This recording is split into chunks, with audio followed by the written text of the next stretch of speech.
Noah just came through the flood of water that destroyed the old world. He's barely on the other side of it, has just received a covenant from God that this new world will be preserved until it is to be purified with fire. This is the first time Noah is beginning to try to find his footing in this new world. If this is not the language of spiritual awakening, of consciousness raising, I don't know what is. How many of the people that are on this episode with us can relate to that? This is not about genetic lineage as much as it is about the mantle. This is about, I think somehow Nimrod became heir to this estate. The fallen watchers wanted human representatives that they could empower to try to wrest dominion of this realm back from Adam's race. We're almost looking at the first story in the Bible of, you could say, he sold his soul to the devil. These people right here were strong in their speech. Yeah. They had a synergy about them. They were able to speak the same language in a way that they were extremely efficient in building this structure. Yes. When you get the God of the universe to stop and take notice, you building something. We look at the Tower of Babel and go, what did they even do? What was the sin? Some rabbinic traditions and stuff that said that he was, considered a mighty hunter by God because he tried to stop them from building this tower. Well, one of the context clues that I have that's not the case. For one thing, he's been called a Gibor right after God destroyed the world over Giborim. So what? The world is passing away and all that is in it, right? And what is in the world is what is driven by the lust of the flesh, the lust of the eyes, and the pride of life. Yes, sir. So anything that pertains to ego is in danger of falling prey to the sin of Satan. This is how we get back to the garden. What if I told you you were meant for something more? And what if at first sight your birthright was inked in blood? And what if dominion was written in big bold letters? And what if we shouldn't just occupy but overcome? And what if the observation of opposition was us? Antikemi, the podcast. Welcome back yet again. You are tuned in to Antikemi. You did it. The podcast. We are your host. My name is Jonathan. I'm Schulz. And we are going to just jump off the deep end. 20 episodes. Man, this is episode number 20. We pushed through some of the earlier obstacles. We're here now. We hit our rhythm. Last episode caught a little win. I think we started to find our tribe. We see you, I just started saying Antikemi Nation. Yeah, and how you that? What are you gonna do? I like that. Yeah. It feels like that's kind of befitting. But yeah. So first of all, thank you, Jesus, and thank y'all. Goodness. Felt a little wind at our back with this last video. And yes. The comments, the likes, the shares, all of that is integral. I think that YouTube started kind of picking it up and started suggesting it out. But that shows that we have found a core group of people that I think they're hungry. And for those of you asking that are newer here and you're asking about the name Antikemi, because that came up in the comments. Oh, right, yeah. That will get addressed here. We've addressed it a bunch, but when you get a new audience clan in your tribe, yeah. So we'll look at that again. That's the thing that has me kind of the most pumped right now is the comments, man. We finally got life in the comments, like with stuff that I wanted to talk about and Yeah. was like, yeah, man, I told you, we're having the conversation we need to be having. And It's I the right love it. conversation, too. Yes, sir. Not a lot of foolishness inside there. But again, like I said last time, if you have any comments, questions, concerns, or even Yes. corrections, Yep. let's keep that chat super lively. Disagreement doesn't do anything but help Oh, the company. absolutely. I mean, that's what we literally are titled. Yeah. Yeah. Antikemi is disagreement with whatever the status quo and whatever this world, this Babylon system Yeah. is having us lean towards. I think I finally know the reference, Galatians 5:17, right? Yes, sir. Galatians 5:17. Yeah. And we're going to get into it. Let's just jump into it right now. So to answer the question, Antikemi is just the Greek word that Paul used, and it's all throughout the New Testament. But in the Greek New Testament, when it says that the carnal mind cannot desire the things that the spirit desires, and the spiritual mind can't desire the things that the carnal mind desires, because these are in opposition to each other. yes, sir. That word is antikemi, opposition, to lie opposite. And to us, that's the core of the mission God has given us, is not to be controversial or adversarial for the sake of controversy itself, but to find a way to withstand the wiles of the enemy by setting ourselves against the system of the world in every way that we can, not just in what we say, but in how we think, how we say what we say,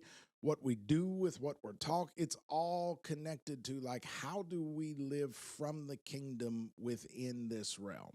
What's funny, you mentioned we don't do anything to try to be controversial Right, just for the sake of controversy. right. The interesting thing is us just doing what the word of God says is enough Yes, to be very controversial, very adversarial, even yes, to the kingdom of darkness, yes, to the status quo, to whatever the flow of this world system is going, to the matrix, the whatever false reality overlay. We've that's right. detailed it a number of different ways, given a lot of different adjectives to the same thing that we're all describing. Yeah. But just the fact that we can stand for truth in the midst of darkness. People have seen the analogy all the time. It just takes just a little bit of light in a dark room Yes, to completely stand in opposition to the darkness. yes, sir. And just a little bit goes a long way, especially in the midst of like deep darkness. Yes. You know?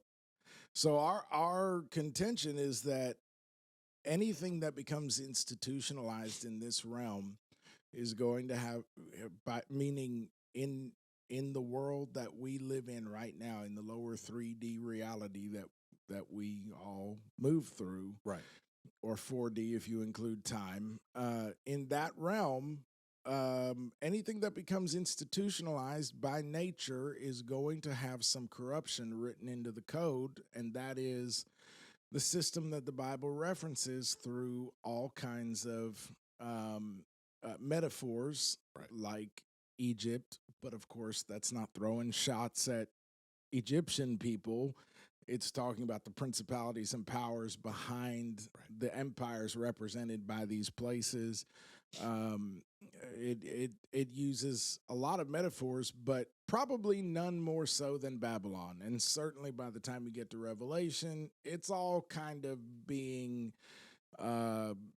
housed under this mystery Babylon. What is mystery Babylon? And so for us, we feel like both of us are ordained pastors. Both of us function inside organized religion, and yet we've reached a point in our pursuit of him, his kingdom, and his purpose that it feels like we have to be willing to let the institutions crumble if they must in order to continue to be a part of what he is building, because any institution that he builds is going to stand. Anything we build around it is eventually going to fall. And that doesn't mean that there's no value in those things. We usually say on this podcast, we have to remember that those frameworks that we build around his kingdom in order to move through this realm and do business in this realm, those frameworks are scaffolding. They are not the building that he is making. They are not the temple he is constructing. Absolutely. But I do think now in the time where the fullness of all things is coming into view, arguably we're right at about 6,000 years since the Bible opens the story. So in this very dynamic moment of massive shift in the heavens and on earth as the culmination of the story is coming into view, the institutions are going to crumble. And so we're saying, how do we identify as the kingdom apart from the institutions? Because when they fall, we don't want to go down with them. That's good.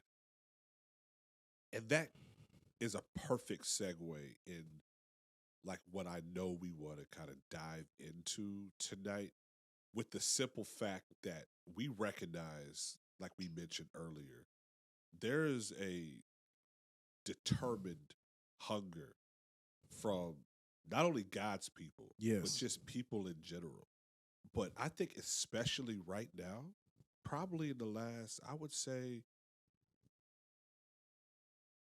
12 to 24 months, last couple years, something has just shifted as far as like the scales are kind of dropping from people's eyes who have been, for lack of better terms, asleep. Right. Comfortably asleep. Right. For years. And they're starting to kind of see through all of the smoke and mirrors. Yeah. And things are not quite making sense. Like that feeling of deja vu, or like I've been here before, this doesn't seem right. That's not what I remember it being. And they're starting to have a lot more questions. And I've said it before and I'll say it again. We cannot give faith-based answers to fact-based questions. Right. It's just irresponsible as a leader to think that people are going to just accept a textbook contrived response to something that really needs a lot of nuance, a lot of prayer, and understanding something that was written for us but not to us. I mean, you're talking about an ancient manuscript that we have the privilege of mining all of the treasure out of it. But this is why we exist, because we do not want to just add to the noise inside the digital field. If we're going to do digital evangelism, which is what this platform is aiming for, we cannot just point at all of the different proverbial rabbit holes without providing any type of like anchor, foundation, or way of moving through the minefield of confusion, you know?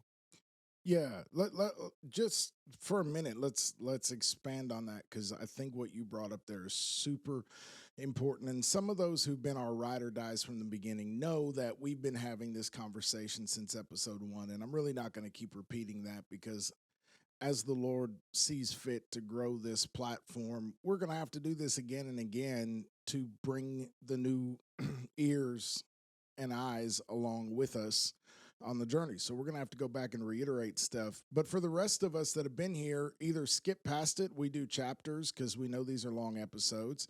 So if we're reiterating the Antikemi mission and mindset and approach, and you don't want to hear it, skip past it to the next chapter. But I think for a lot of us, I know for me, it's still doing me good. And I suspect it will be for a while. Yeah, to reiterate what we're doing here, why we're doing it. So quickly, here's the thing. There is an awareness in the last couple of years, as you said, that has spread really far.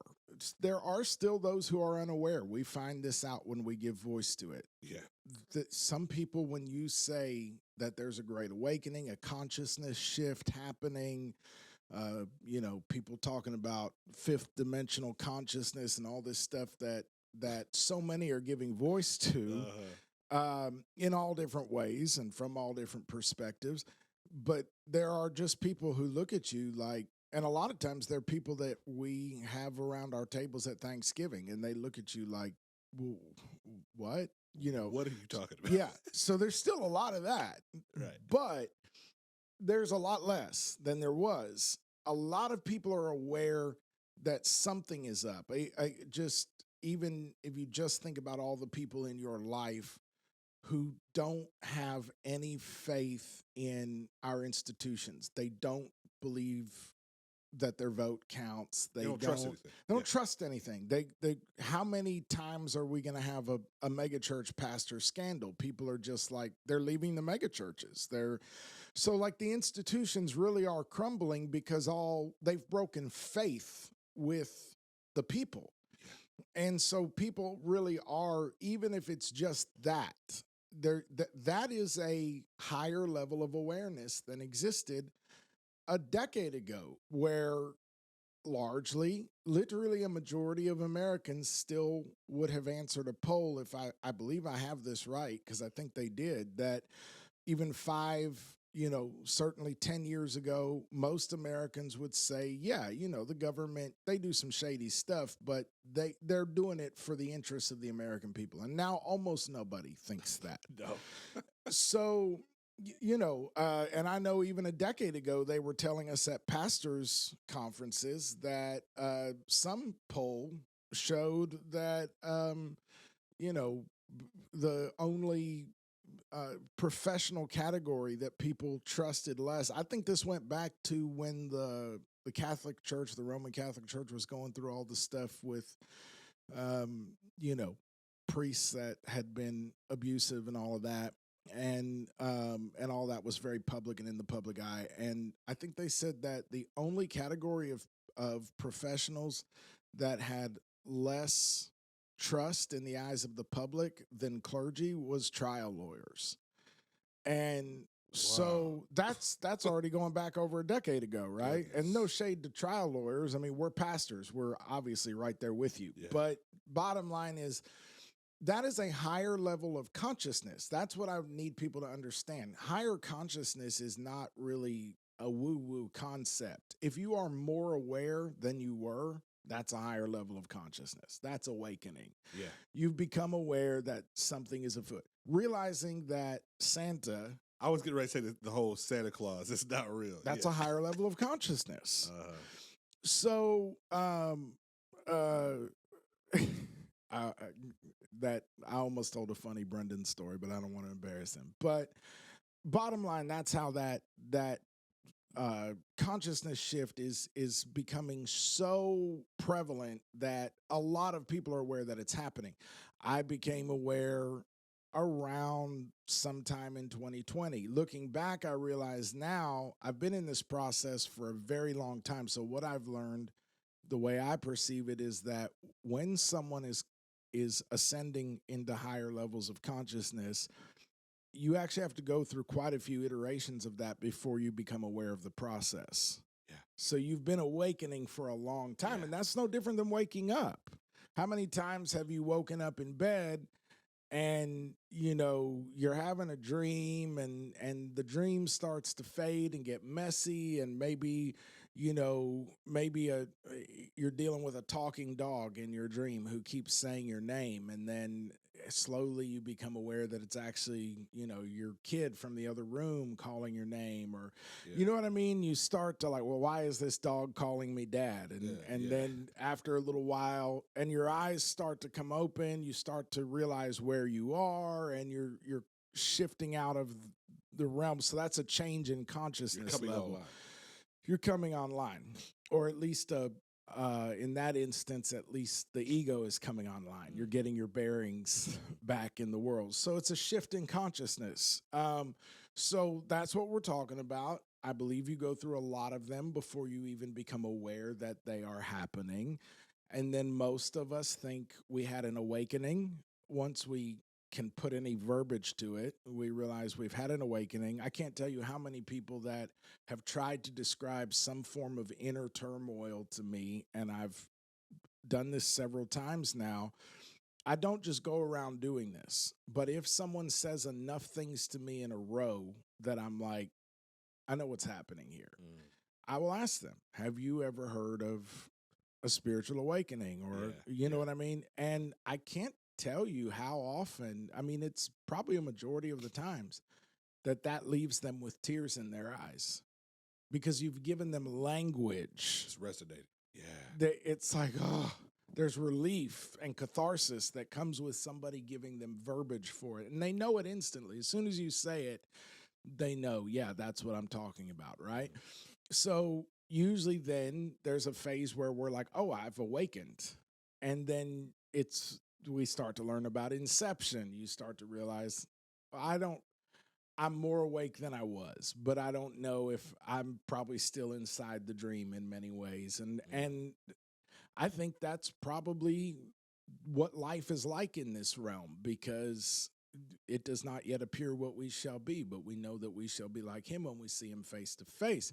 So until we're in that level of God consciousness, that we're literally nose to nose with our maker, we're probably going to keep realizing parts of the reality we accepted that were actually a framework of the illusion, the dream. So all of that's going on, but if you think back in our culture, and I just wanted to touch on this when you said what you said, because I think it's worth paying attention to. So if you roll the clocks back in our culture just a couple of generations, especially to really the baby boomers, you have this generation that is raised by, a generation that genuinely gave all for the American dream.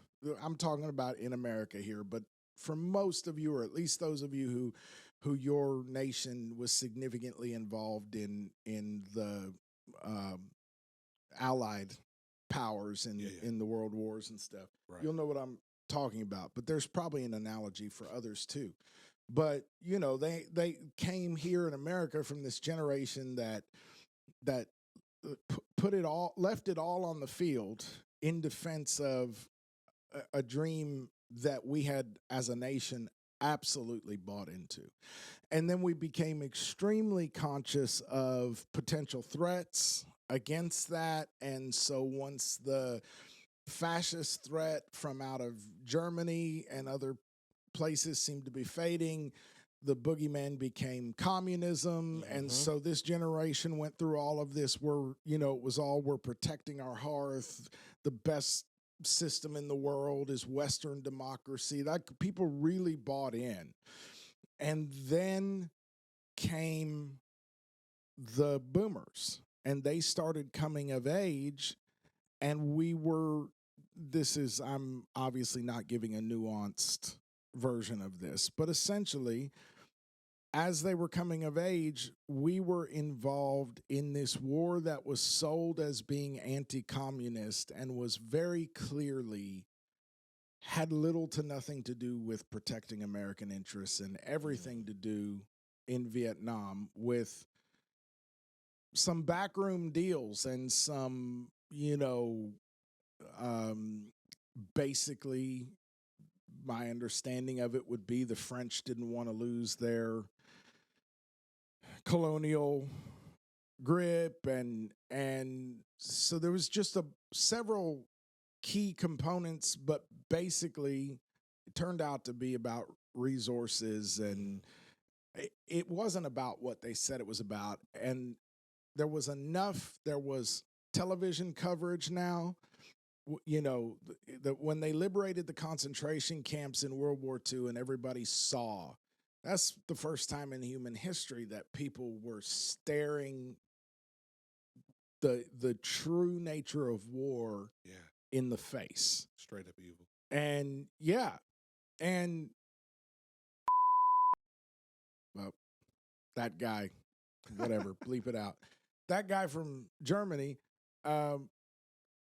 obviously, a profoundly horrible and disturbed human being. 80% of my family tree was lost in that conflagration. However, there have been a lot of monsters in history, and some in the 20th century who outpaced his numbers by factors. Yes, sir. And we're not as viscerally outraged by those. Because why? Because watching the liberation of the camps became a mass conditioning event that had a huge impact on us. It's a shared cultural trauma, and we didn't experience that with these other, nobody saw Pol Pots, all that stuff. So this generation that was coming of age, as the Vietnam thing was unfolding and they were seeing through what was happening, was they were kind of watching it in real time. There was television cameras everywhere. There was just a level of awareness as a global community where people were able to see past some of the narrative and realized, you want me to go die for something that actually isn't about me and my family. It isn't even about, the people of our country. And so basically, if you look back, you'll realize out of that, the boomers kind of had an awakening. And all kinds of things played in, but there was a moment where they started throwing off the shackles of mental slavery. And they started messing with substances that help you expand your consciousness and revolting against every convention, down to like taking showers and shaving your face. Every convention, their societal convention, they're rebelling against it. If you think about it, it's very similar to the moment that we're having right now online. It's just a different expression of a lot of the same feeling.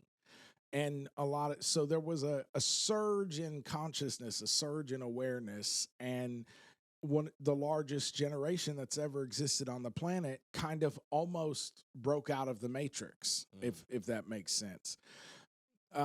We can talk all day long and rabbit hole, and it's very interesting, but basically the powers that be found ingenious ways to get control back of that situation. Yep. And if you know anything about MK Ultra and that kind of stuff, and that's like a catch-all phrase that we use to cover a whole category of control, manipulation and control. But they used the very drug and free love and rock and roll fueled culture that was originally kind of being spawned by or spawning this awakening. They used it to get it back in hand, and used a lot of fairly brilliant mechanisms of mass mind control. And then if you think about it, on the flip side of that, they were also able to extend a carrot at the same time and let these hippies get a taste of the level of wealth that was becoming available in this new technological age. And essentially, to some extent, in my view, from where I sit, it looks like they used that combination of kind of carrot and stick. They were hammering some pretty heavy conditioning into a generation, but they were also extending. They kind of took them up on a high mountain and showed them the kingdoms of the world. All you have to do is play along, and you can build your castle here. And so a lot of that momentum kind of got killed, but that's how something comes to birth. Contractions. Yes. Over the decades following that, there were multiple contractions, but one of them that was very familiar to us in our youth was 9/11. And 9/11 was such a cultural trauma that it stuck in our craw. And when we finally calmed down from the emotional fallout, which for a lot of us took well over a decade, when we finally calmed down enough to like be able to take a second look at the patriotic fervor that came out of that, the aftermath, and we're dealing with the fallout of having gone back to war and having a lot of us started asking the questions that we were unwilling to ask when we were in the trauma. Of course. And again, now another contraction. And then the pandemic. And for me, that's the one that shook me awake. And was like, okay. Yeah. Yeah. And I didn't even know it. I wasn't like one of these ones that was like, you know, yeah. I wasn't like suspicious of the vaccine in the beginning. None of that stuff. Like, that wasn't my story. But I did go through the same shift everybody went through, or many of us went through. And I started to see, it was like the channel started flickering. I started seeing the matrix glitch.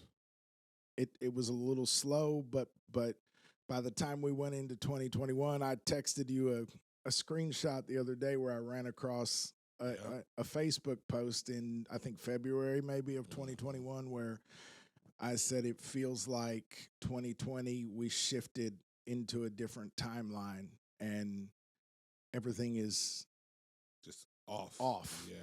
And I realize now that's right around the moment that I was really going, hold on, flag on the play. So a lot of us have gone through that. Some of us are in it and we don't know it yet because we haven't hit that point of awareness. And some of us are sleeping soundly through the alarm. And God has sent us in many ways, I believe, to the ones who are already aware. Now, by his grace, I believe he'll use it to help some people become aware and all of that. But I think in many ways, our burden, because we're really still in the middle of this process, but maybe a few steps ahead of some of the people we're ministering to and interfacing with. And I think you and I started to have these deep conversations, and we had them with the other pastors at the church. And it was like, this is so confusing. It's so confounding. This birthing of a new consciousness that's been happening in contractions over the last several decades. When it hits for you personally, it shatters your sense of self, identity, worldview. You can't figure out what's up and what's down. And then what's crazy is the very system you're seeing through has a mechanism, we call it algorithms, has a mechanism of tracking who's waking up. Your interest, yep.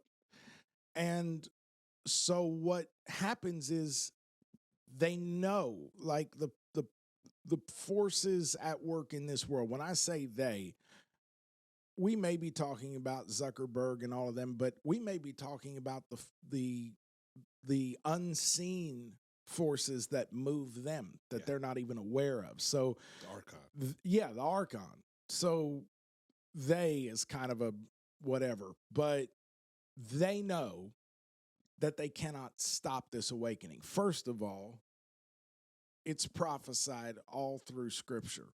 But second of all, just the sheer numbers and the fact that everybody is so interconnected on the socials and the apps, you really can't stop it. The Arab Spring was another example of that, and that's already, almost a decade ago? But it toppled whole regimes. Like, this is what's been happening. So once the awareness hits for the powers that be that we can't stop this awakening, the immediate response becomes then, how do we hijack it? And so this very algorithm that represents the very illusion that we're waking up to in the matrix that we're seeing through starts hammering us with rabbit holes. And sometimes if I just start doom scrolling late at night, and I do, and I try not to, but it happens. It's a vortex. You get sucked into it. Yeah.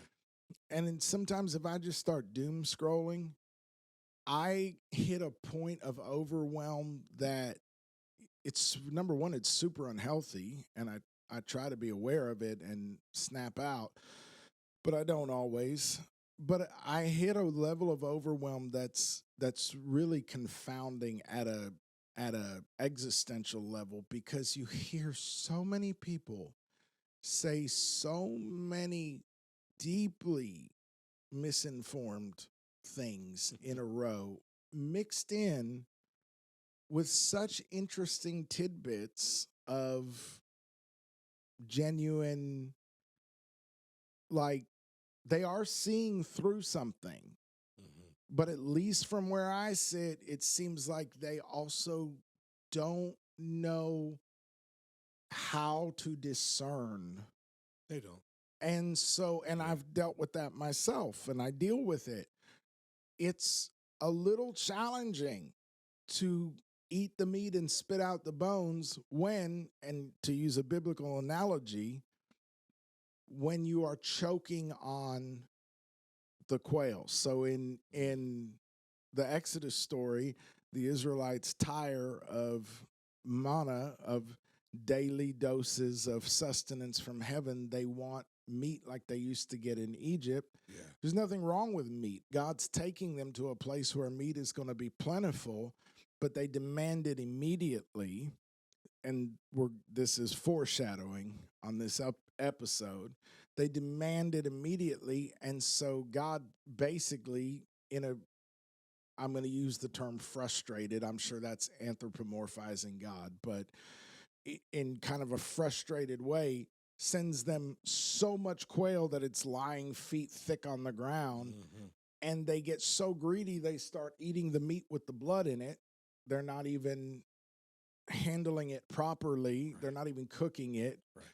And they're choking, and a lot of them die. Well, this is something that happens when God is bringing you out of the land of slavery, the house of bondage. As you start to awaken and come to a higher level of consciousness that he's taking you from, away from Pharaoh's whip. Hunger causes you to react. Your hunger can get you in trouble. Yes, sir. And we do tend to hit this moment where we can't get enough knowledge. I need more. I need right now. I need answers. I got to get to the bottom of this. And we hit this moment where we start choking on the very thing, and we stop handling it with wisdom and care. And we tend to cause ourselves genuine damage during this awakening process. 100%. You know what I mean? Yes, sir. Where is it?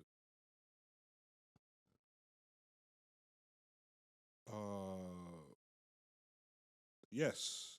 Paul said this in his first letter to the Corinthians. Now concerning things sacrificed to idols, we know that we all have knowledge. Knowledge makes arrogant, but love edifies. And I believe, what's the King James Version? It says,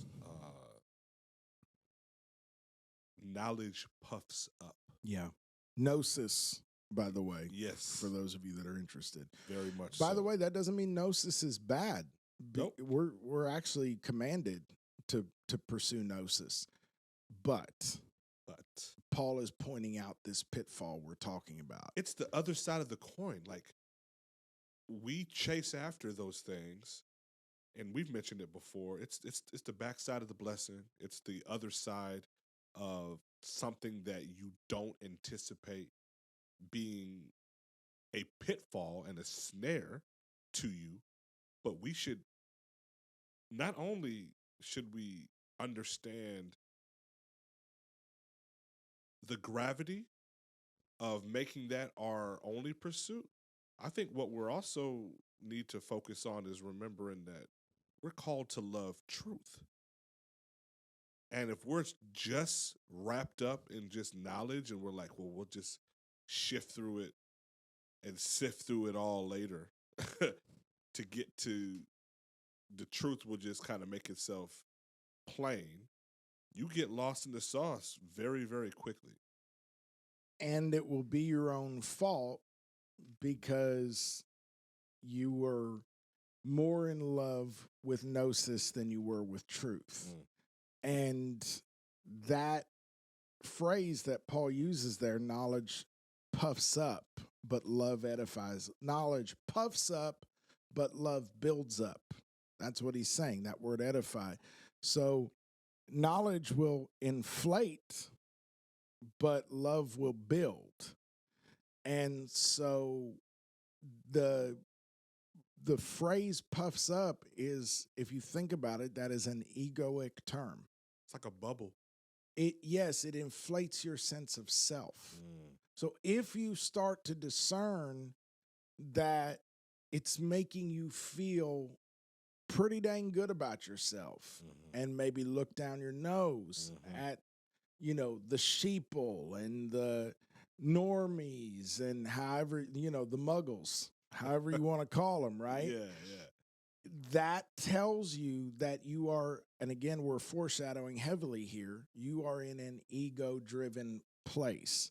And remember, the apostle or the elder John tells us all that is in the world, all that is in the matrix, all that is in the system of Babylon, all that is in the world, the lust of the flesh, the lust of the eyes, and the pride of life is passing away. The world is passing away and all that is in it, right? And what is in the world is what is driven by the lust of the flesh, the lust of the eyes, and the pride of life. Yes, sir.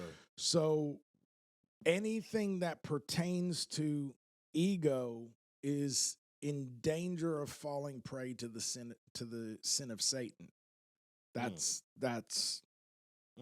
what happened there. So reading Paul, and y'all, our purpose in stating this is really reiterating the mission we believe God has given us through the Antikemi podcast, through the Antikemi movement, is to say to those who are drowning in awakening, to those who are facing all of the stuff we've been facing, the doubt, the fear, the confusion, the anger, the outrage, the pride, all of the stuff that can come along with this process as you battle that ego to get it in the grave so that you can awaken into the mind of Christ. We're saying we may talk about things from time to time on this podcast, and maybe it's going to be more often. It may, but we're going to talk about things sometimes that you can rabbit hole on. But our constant reminder and the fact that we're dropping this episode this week is not disconnected from the fact that we dropped the episode we did last week. Yeah. Because a lot of the juicy stuff that we talked about last week can fall prey, yes, sir, to this trap that we're talking about. And people wind up in trouble, in real trouble, soul trouble sometimes, when they hit on this stuff and they're not ready for it, or they get trapped in ego, they get trapped in desire, they get trapped in fear, pride, vanity. All those things can cause you to descend into a rabbit hole looking for the bottom. And when you do that, you have entered the bottomless pit. There is no bottom. The rabbit holes are being thrown at the awakening by the very system we are waking up to seeing through. But it is a fail-safe mechanism to keep us locked in the realm of ego. So the rabbit holes are, if you're too awake to be told that the rabbit hole doesn't exist, well, then we're just going to throw a maze of them at you and let you get lost in that maze of rabbit holes. And so anytime we talk about stuff that's kind of rabbit hole prone, we're going to tend to come back and and reiterate what we believe God has put us here to do is not so much to throw out juicy rabbit holes at you.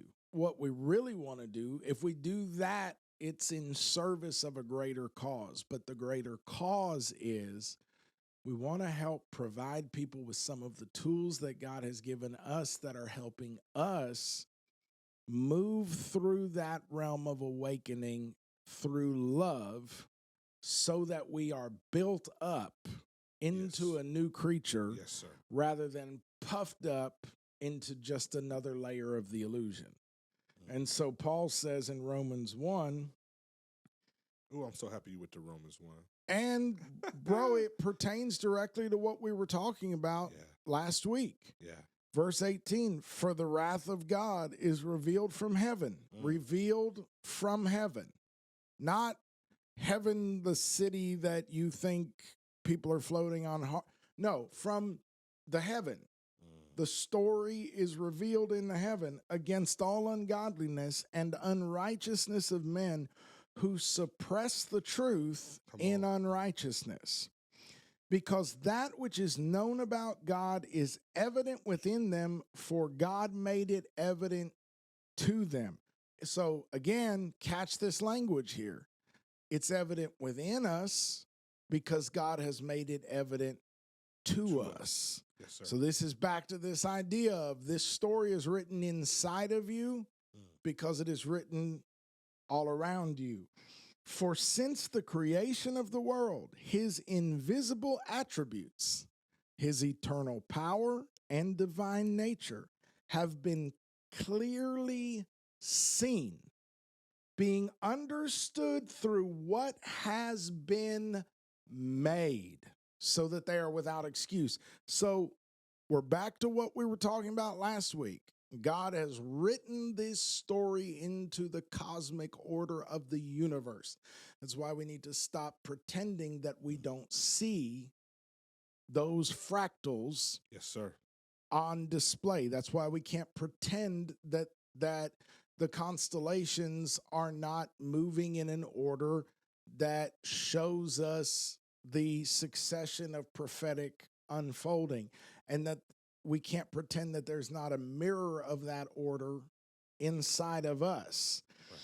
For even though, and here's where it gets dicey, for even though they knew God, they did not honor him. This is why they have no excuse, or they did not honor him as God or give thanks, but they became, here it is, futile in their speculations.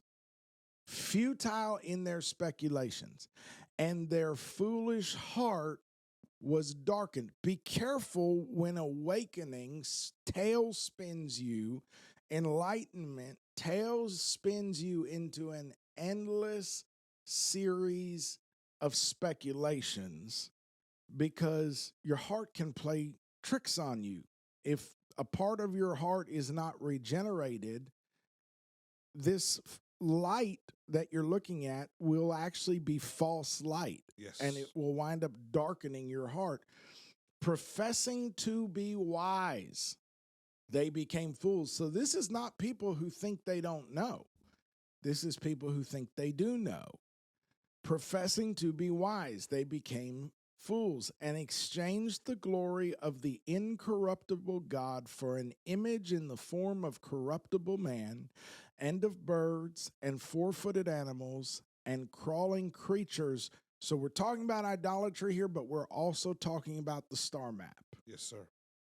He's talking about the things we are talking about the last couple of weeks. Therefore, God gave them over in the lusts of their hearts, the desires of their ego, to impurity, so that their bodies would be dishonored among them, for they exchanged the truth of God for a lie, and worshiped and served the creature rather than the Creator, who is blessed forever.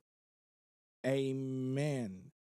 And I guess it's not here, but in another place he says that they received not a love of the truth. Maybe that's John. I don't know.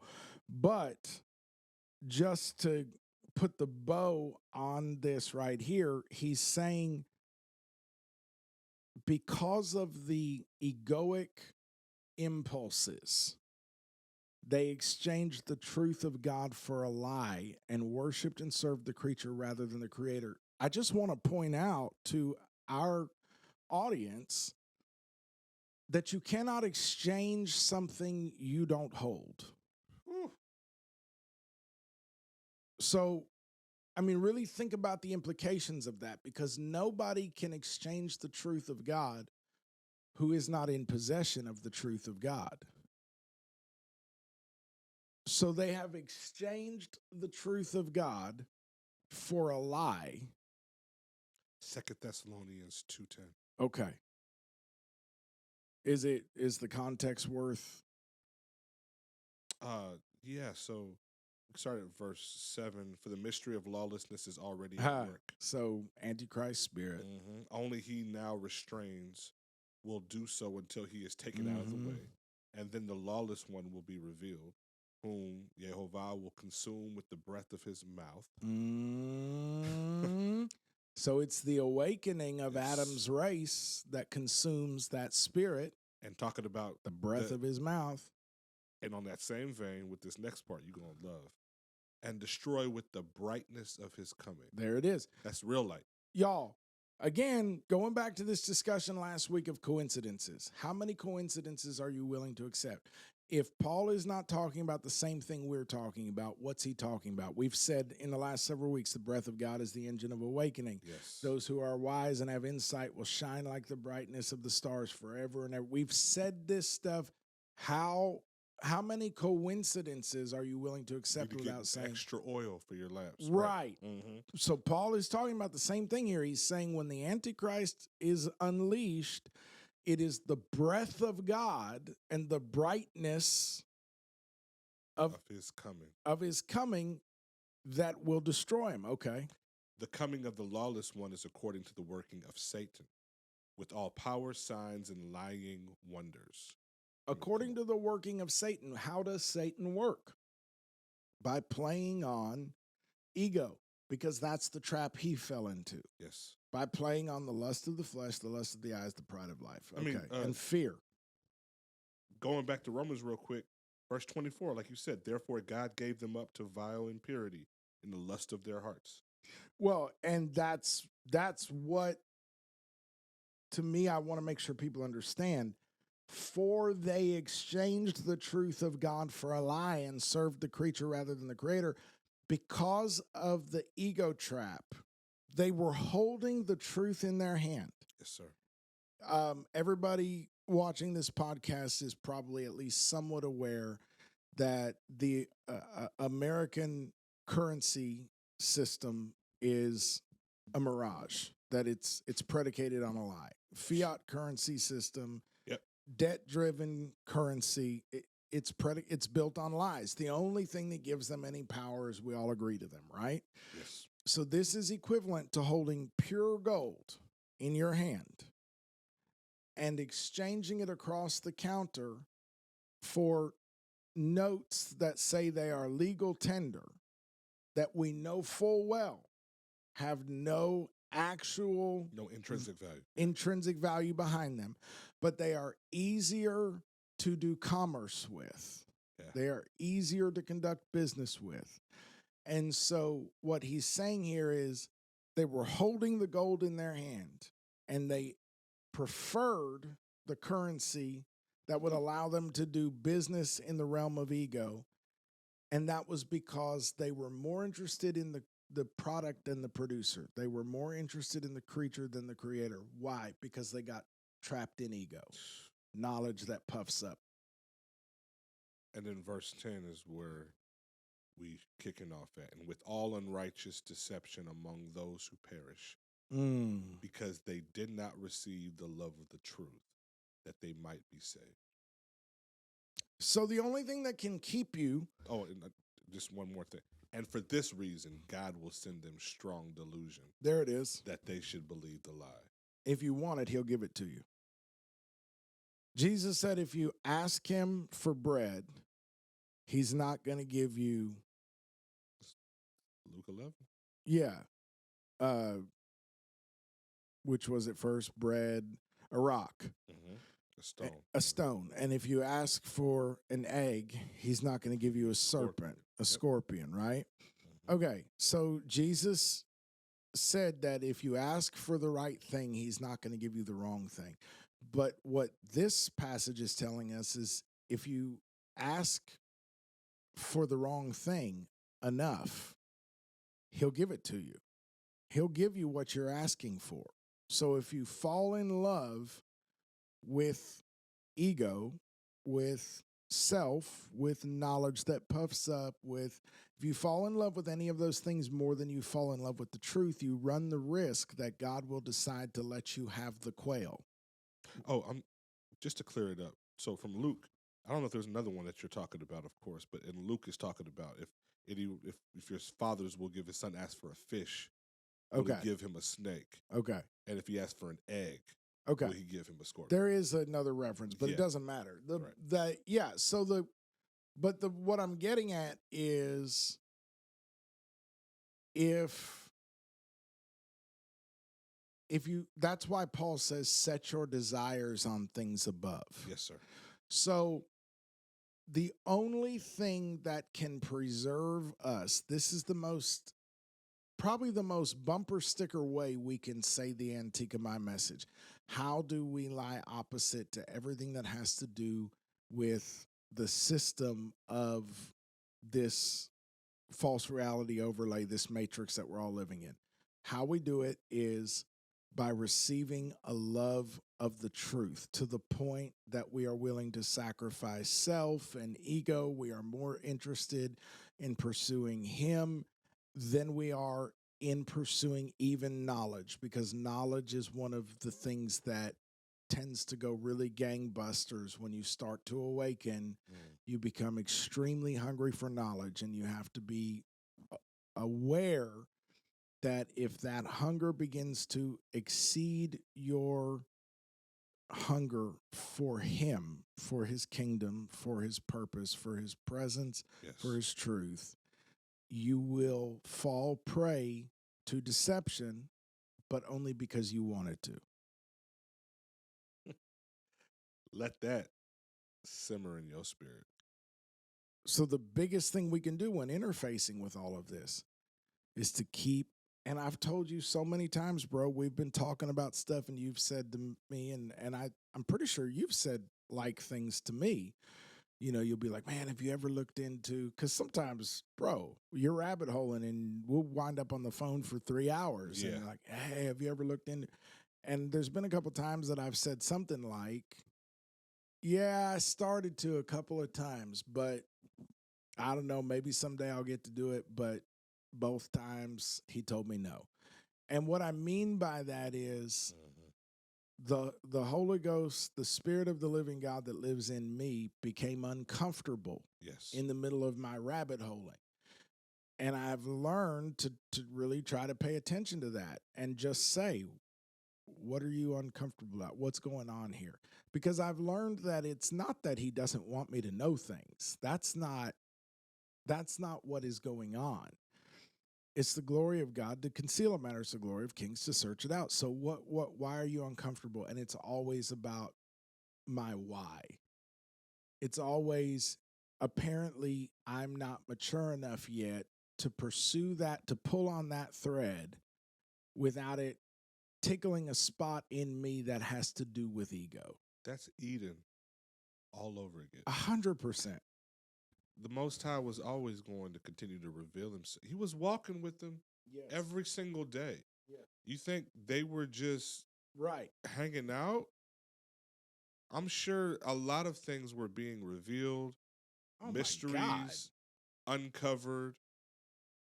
Who knows all that was lost with the fall? But the fact of the matter is, our Father was not desiring to just withhold these deep, dark secrets of the universe from the very image bearers that he created, that he is fellowshipping with. But the serpent comes along and decides to hit fast forward on the plan of God and say, let me give you all of this right now. Let's pull on that thread. And it's the equivalent of handing your toddler that loaded weapon that they are not able to handle safely. That's right. And it's going to put them and everybody in their vicinity in danger. That's right. Eventually, we'll get to it where we will actually discuss at the allegorical level, what is that tree? Yeah. What is the tree of life? What is the tree of knowledge? What are these trees, right? Mm-hmm. But God created them.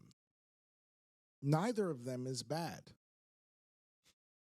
They're both good. They both belong in paradise. We have misconstrued the tree of the knowledge of good and evil. 100%. This evil, crooked, dark tree in the middle of the garden that we should not. Like, it would be the villain in, like, the story. Right. And when people really figure out where it is, where it sits, it's going to blow their minds. Literally. But we were not ready. That was the quintessential example of asking for quail when you're supposed to be on manna diet. We weren't ready. When love brings you knowledge, it builds you up to where you're a temple. And knowledge is of God, from God, in God. Knowledge, if you do it right, there is only the knowledge of God. You're learning about God. So knowledge, because it is of him, in him, through him, it's an attribute of God. It has to be contained within the temple. Mm-hmm. So he will always build you up. Love will build you up to where you can contain that which you receive. Whereas desire and fear will send you plunging headlong into this pursuit. Come on. And you will be puffed up, but you will not be built up. And so you'll be destroyed, because that's what happens to things that get overinflated. So that's really what we're saying here is we believe God has given us a message that is to basically try to help people find true north and keep themselves oriented toward his kingdom and his purpose, his truth, as they move through this season of awakening, which is not, it's not going to become less. It's becoming exponentially more every day. Mm-hmm. One of the things I was going to point out a little earlier is when I was talking about iterations of that awakening process that you can even see at our cultural level, I've seen and read stuff from people in the 70s and 80s who were saying all the stuff we're saying now about this awakening. There are forerunners that have been saying this for a while. Yes, sir. There is an awakening. There is a shift in consciousness.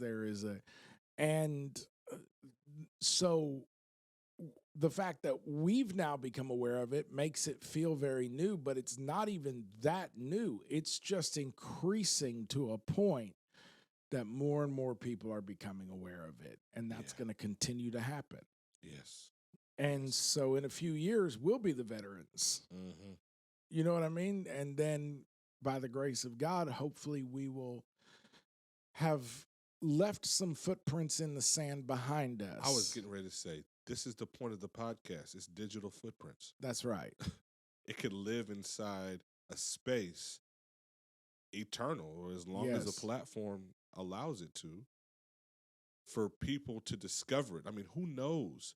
Somebody 6 months from now, right, stumbling through their algorithm and their search history, and the spirit is starting to quicken them, and they run across this video and they give it a tap, and something is said in these conversations that resonate with their spirit of like, oh my goodness, yes, this is a place for me to kind of explore some of the deeper things and mysteries of God that I know are out there, and I'm tired of being told, don't look here, don't look at that. Like we discussed last week, the theologians that are standing in the way of the key of knowledge, right? Yes. But how can I navigate this in a safe place? Like, what are the guardrails? Yes. Where are the safety exits? Where can I pull the proverbial parachute so I can land safely instead of free falling into this rabbit hole? And there have been moments for me, bro. I'm sure you've had similar experiences in this process, because we are going through this in an age where information is widely available at a level that has not existed since the flood. I'm sure of it. Like there was probably a moment like this before the flood. Yes, sir. But this is a Noah type generation, and all this information is so widely available. So there have been moments where I have asked the Lord for clarity on a topic, and he has brought to my attention a relatively low view count video from 12, 15 years ago, the earliest day, pardon me, of social media and YouTube and all that. And it's got the answer in it.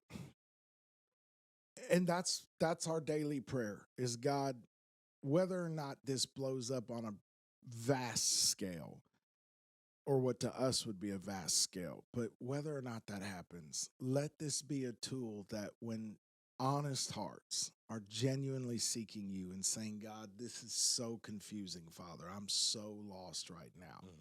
Please help me find my way through the fallout of realizing that the world I thought I lived in doesn't actually exist.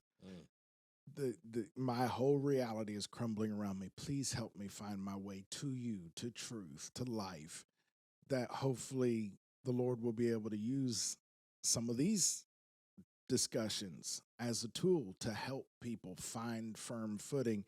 And I want to make a comment on something you said earlier in regard to that, where you were talking about that thing we bring up sometimes where we say, don't answer a fact-based question with a faith-based response. I just want to, just applying the Jesus method to that, I hope this helps somebody, because most of how we interact, especially in the digital age, is so counterproductive. Most of what, gets said is just not helpful. And I believe that people want to help, but we do get locked in ego a lot. And a lot of times what we wind up with is egos butting up against each other, even when we're trying to represent truth. And so I want to point out, when someone asks a fact-based question, that tells you they're not coming from a faith-based perspective. And that's okay. It really is. Facts are very good. Yes, sir. Faith is not all you need. Right. You know what I mean? Come on now. But when they're asking that, what you need to realize is that it is a product of Babel. It is a product of Babylon. For you to ask a question in one language and me to answer you in another language.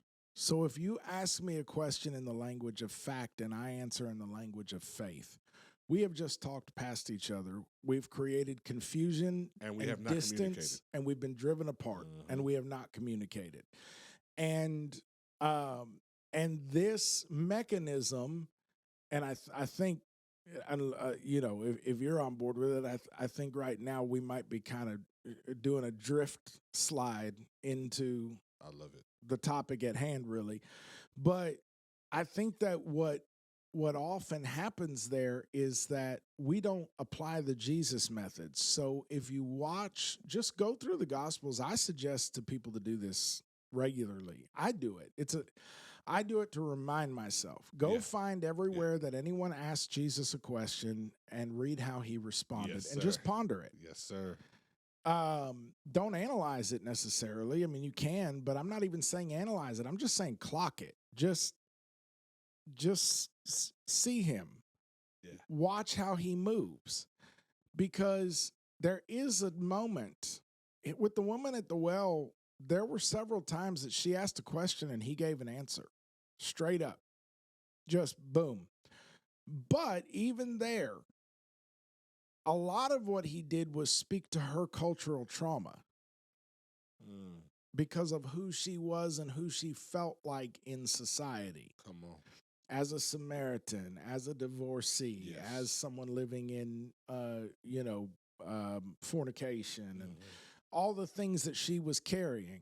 So what you'll clock with Jesus is that he will sometimes answer a faith-based question with faith-based verbiage, or a fact-based question with a fact-based answer. Most often, he moves right past whatever perspective the question is coming from and speaks to heart stuff. 9 times out of 10, I would say, from my memory of it, Jesus usually clocks the question where it's coming from and then moves to the heart issue. And that's because most of what people are locked in is ego, and that lives in the heart. That lives in the soul. That lives in self-awareness. People are dealing with identity struggles and trauma and insecurity and pride and vanity and desire and all of the things that come along with this fallen realm, this false reality overlay we're in. So a lot of times the thing to do when we say don't give a faith-based answer to a fact-based question, I don't want people to necessarily misconstrue what we're saying and think that what we're saying is you have to spar toe-to-toe with people all the time. No, not at all. More what we're saying is see the person. If you're a fisher of men, see the person and speak to the person. Yes, there's a moment. If someone asks an outright question about, how can the God of the Bible be good when he allows evil in the world? There's a moment to give a traditional apologetic answer to that. But a lot of times you got to realize that they're speaking from a wound and move to the wound. Because we're not going to be able to have a faith or fact-based conversation until we address the wound. They're bleeding out. Yes. And a lot of the most hostile people you meet that trigger your ego the most because of how they come at you are just more wounded. Yes. They were raped by a priest. They were, you know what I mean? Like, see the soul, see the person. And so a lot of this Antikemi thing is how to not get locked in what everybody else is locked in so you can help them get out. That's how you lie in opposition to everything that they may have encountered. Because a lot of times, 9 out of 10, if they're engaging with you on that level, they're looking to argue. Yes. And when you, Romans? It says when you basically respond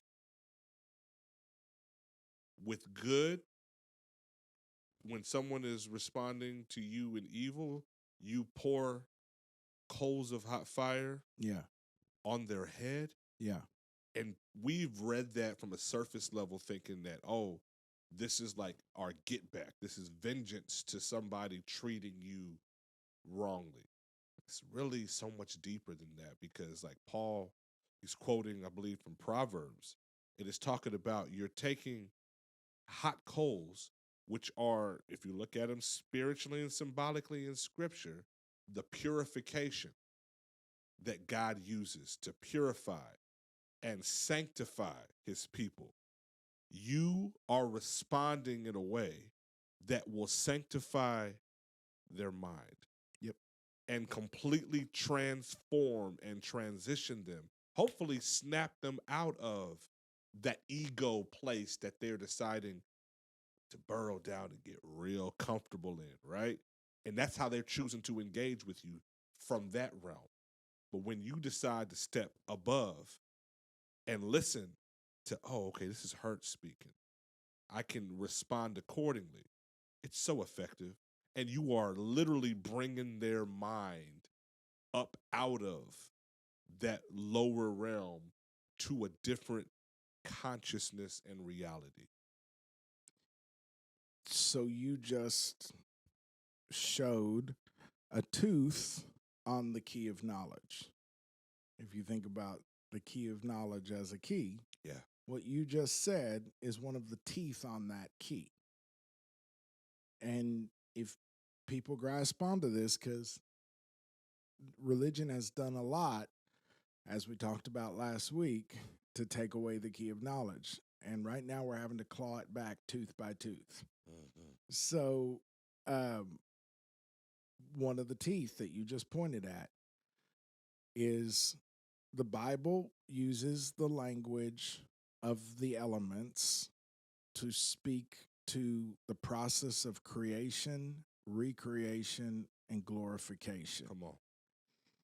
And so you have to understand the elements of the ancient world, the way that their cosmology, the way that they saw the universe being framed and ordered, and God used that awareness to bring them the hidden truths of his mechanisms that he uses. Right.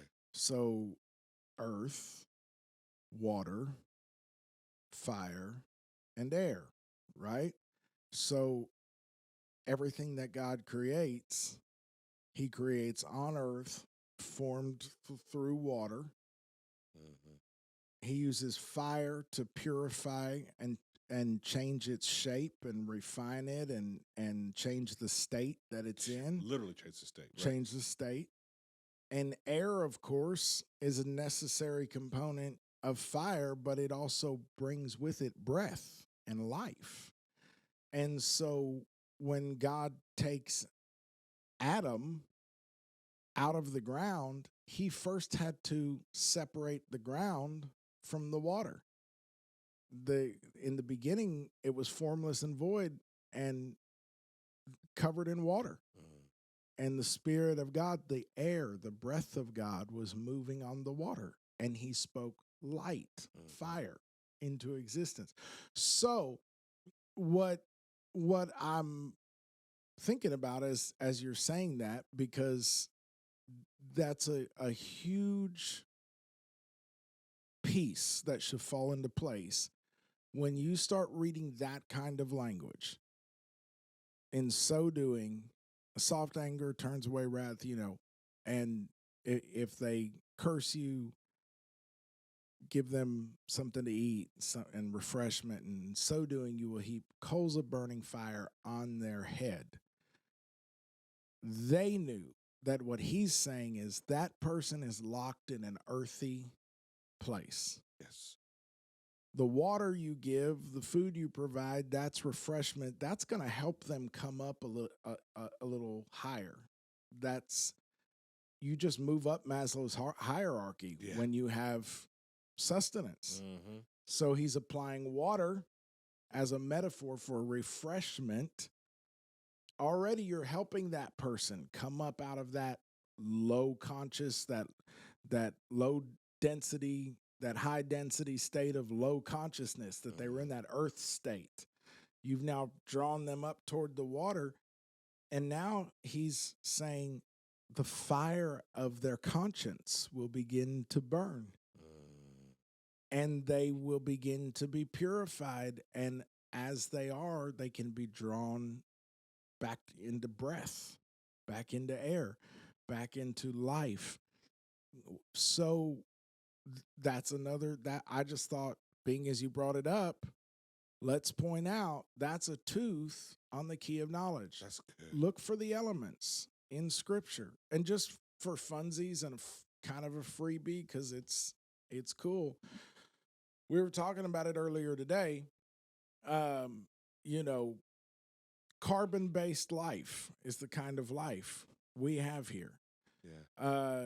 The New Testament word for coals is anthrax, from which we derive anthracite, coal, but that is the ancient Greek Greco-Roman or Greek word for coal, carbon. And so carbon-based life, the way the Bible's going to refer to it is through that verbiage in the New Testament. In the Old Testament, the word for coal obviously is not anthrax or anthracite, but it does deal with the same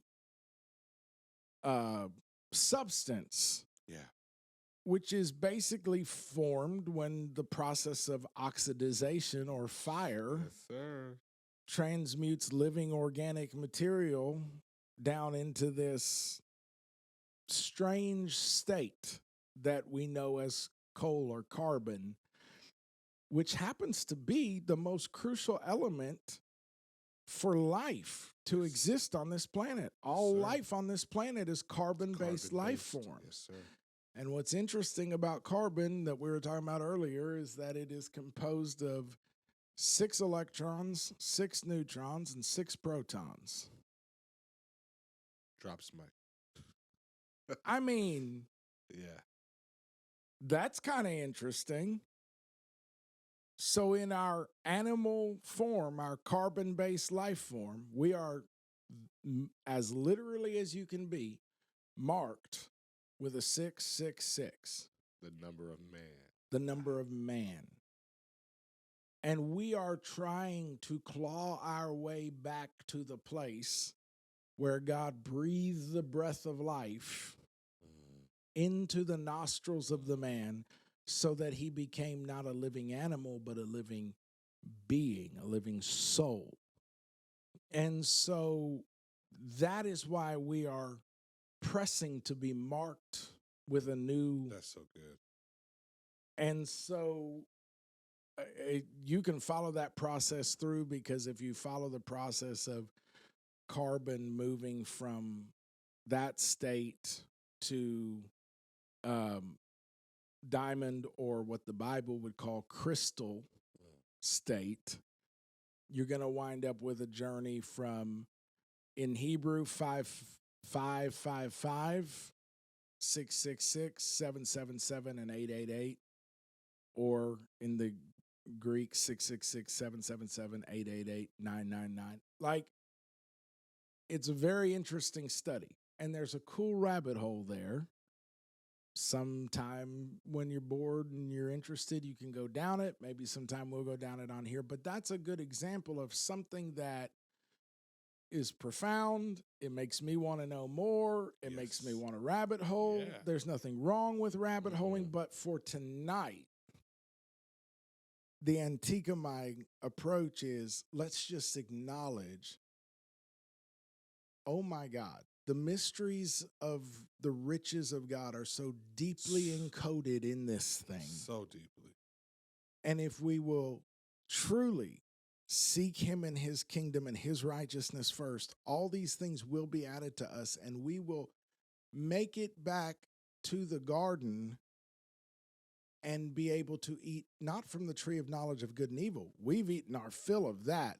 We're regaining a Eden consciousness by him breathing on us again. That's going to bring us back to be able to eat from the tree of life. And then all that knowledge will be good for something. Yeah. Because the way he sold it to us, the way the light bearer, the false light bearer sold it to us, we had to give up the very thing that it was supposed to enrich. all of this was meant by God to enrich our lives. But if we get it Lucifer's way, it actually destroys us so we can never enjoy it. But if we will come back to love and come back to truth and pursue him, which was all he ever wanted from us in the garden, we're going to be able to take back that key of knowledge and walk into the temple, walk into the holy place, and eat from the tree of life.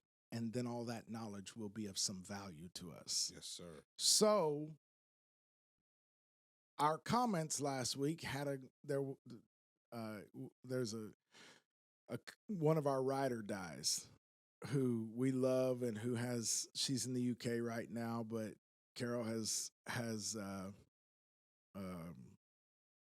worshiped with us at Promised Land for a considerable amount of time. I think she's going to be back in our neck of the woods at some point. Yeah, and, so she's family for our local church here too and all that. But she asked this question that you and I both independently were like, that's kind of right where we should go.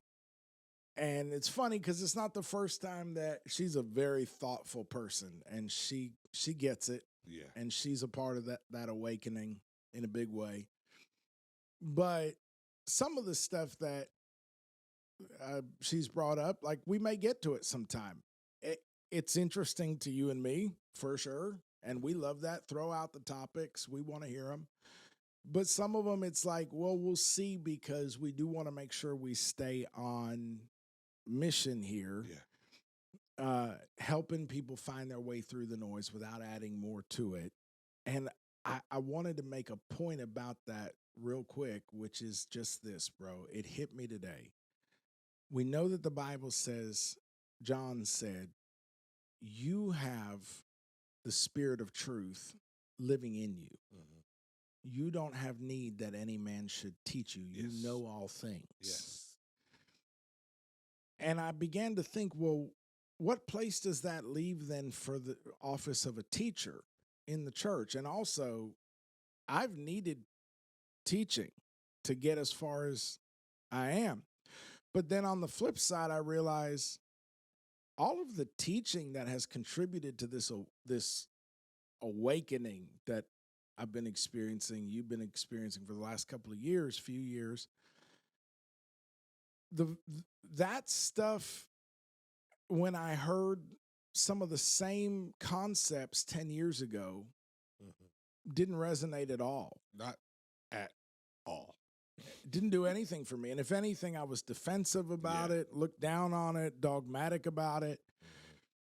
And so what I'm realizing is, here's most of what our job is, bro, within the kingdom when we're moving in the gift of teaching from the Spirit. We're not actually, for the most part, teaching people what to know. We're helping them unlearn.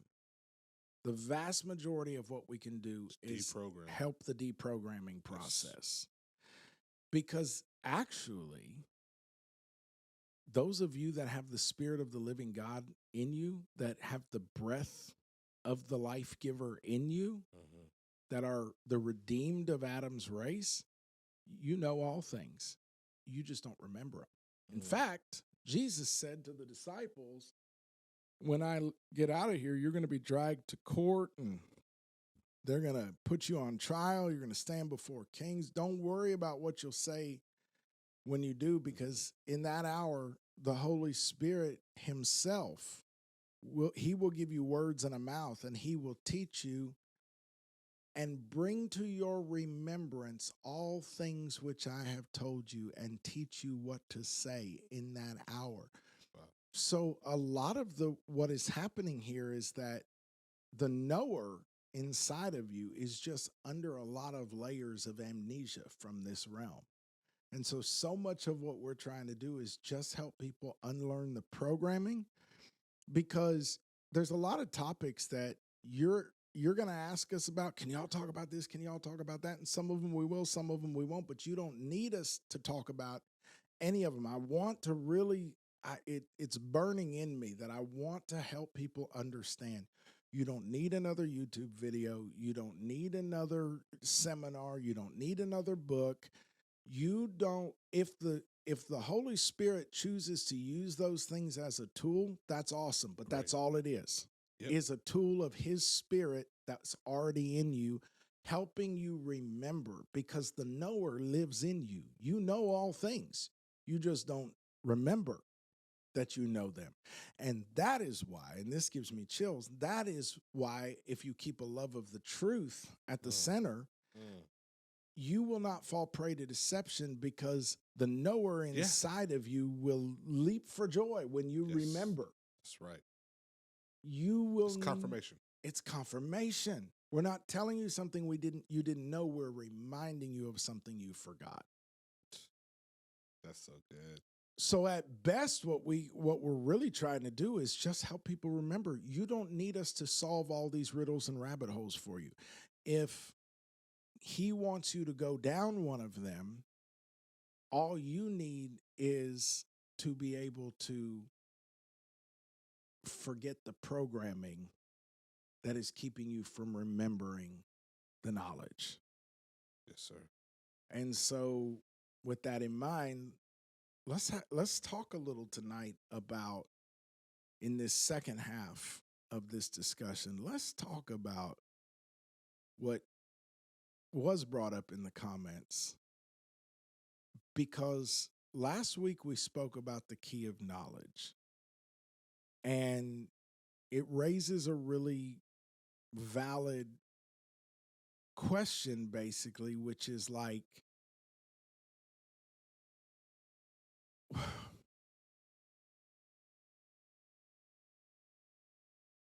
this conundrum, this tension of God wants us to know all things, accomplish all things, greater works than me also, than these also shall you do.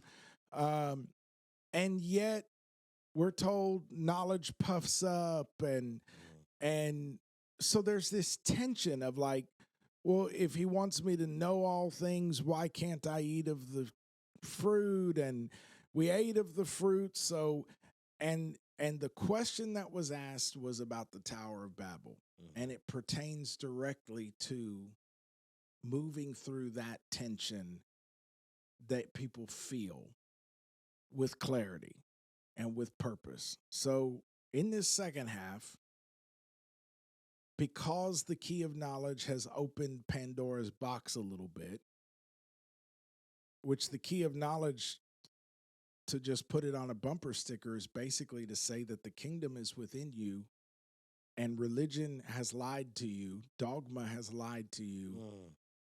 You were never supposed to be locked out of Eden. Jesus came to bring the way back in, and that place, that allegorically, metaphorically speaking, remember we talked about fractals. The Bible can be true on all levels at once.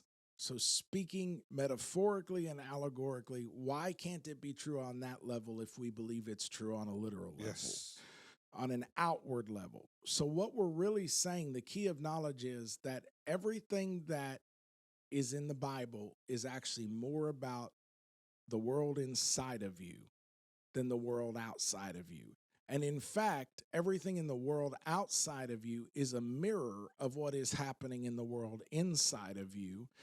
And the created world outside of you and the reality that we are moving through is supposed to be teaching you about what he has put inside of you. And so the fact that religion has blocked the door and said, don't go in there, that's dangerous, there's demons, there's that fear-based exclusion, that is the definition of taking away the key of knowledge and blocking the door. Whereas Jesus has always been inviting us into the inner room to go in and commune with the Father and know all things. So in kind of on a bumper sticker, that's basically, in our view, what the key of knowledge is. You have to understand that this book that's written in very outward terms is actually not primarily about the outward world. Nope. It's about the inside of the cup. and you get that right, the outward world starts to come into alignment with it. So that, in many ways, pertains directly to this story in Genesis 11. So let's go there real quick, because there's so much here that I think is really apropos to this discussion. Even diving into the layers. And before we go into it, everybody take off your Sunday school filters. A lot of us have heard this story before, and it's easy to kind of tune out and be like, well, I already know what it says and what it means and the implications of it. But let's look at it a little bit deeper. So we got Genesis 11. Now, mind you, this is right after the Lord has flooded the earth due to exceeding wickedness. And so his response to that is flood. And we've talked about, how Noah landed and was able to come out on dry ground eventually. And we know the promise that was made that God would no longer judge his creation through water. yes, However, next time he would answer in fire, yes, which is theologically rich yes. all by itself. Again, just key of knowledge. Recognize that that's all elemental imagery. Absolutely. Absolutely. Not accidental either. No. Very, very on the nose. He brought the earth through the water. Now he will bring it through the fire. Right. And we will be back in air. And then comes ether, whatever you want to call it. But right. That's when that new creation fully emerges. And we know the story. Noah, he begins to plant.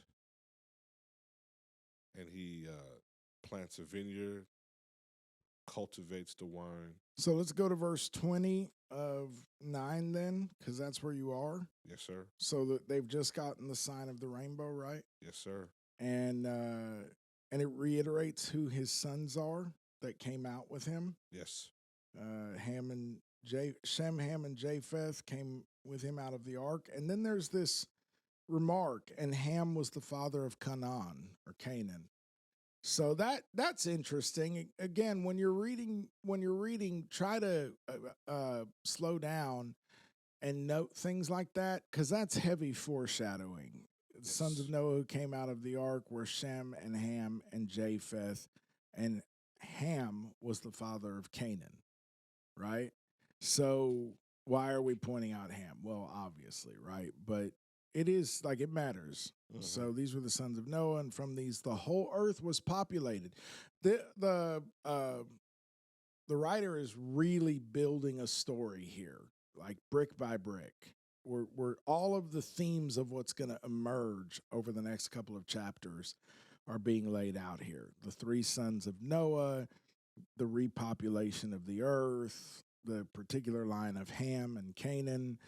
Then Noah began farming and planted a vineyard. I just want to go back to last week when was it last week or was it on the live? On the live, yeah. Where we referenced that according to Paul, the garden imagery and the temple imagery are the same. Yes, the field. And to farm, is the same as for a priest to minister. So basically, Noah has built an altar in metaphorical terms and allegorical terms here. And I'm going to stop saying that. I just want people to understand. We know that, like in Sunday school, the level on which we were taught this was world history. Fine. We're not there. We're not discounting that. We have no argument with that. Right. Let's go a layer deeper now Yeah. and see what the metaphorical teaching is, because the Bible is full of it. So if he began farming again, we're talking there allegorically about moving back into his priesthood. He's tending the earth, as in upkeeping the temple of God. Yes. And he planted a vineyard. It's the original mandate from the garden. Right. Yes, sir. Mm-hmm. He planted a vineyard. So vineyards, there are all kinds of things. So if you want to talk about romance, if you want to talk about love, you're going to set it in a vineyard. But it's coming up here, I think, for a little bit of a different reason. So yeah, you want to hit us with that, with the big one in the next verse? He drank some of the wine and became drunk and uncovered himself inside his tent. Ham, the father of Canaan. Oh. Notice how the writer here is reiterating. Right. Noah's grandson. The layers of the story. Mm-hmm. Saw the nakedness of his father and told his two brothers outside. But Shem and Japheth took a garment, laid it on both of their shoulders, and walked backward, and covered the nakedness of their father, and their faces were turned away, so that they did not see their father's nakedness. So I want to point out a couple of things, speaking of key of knowledge here.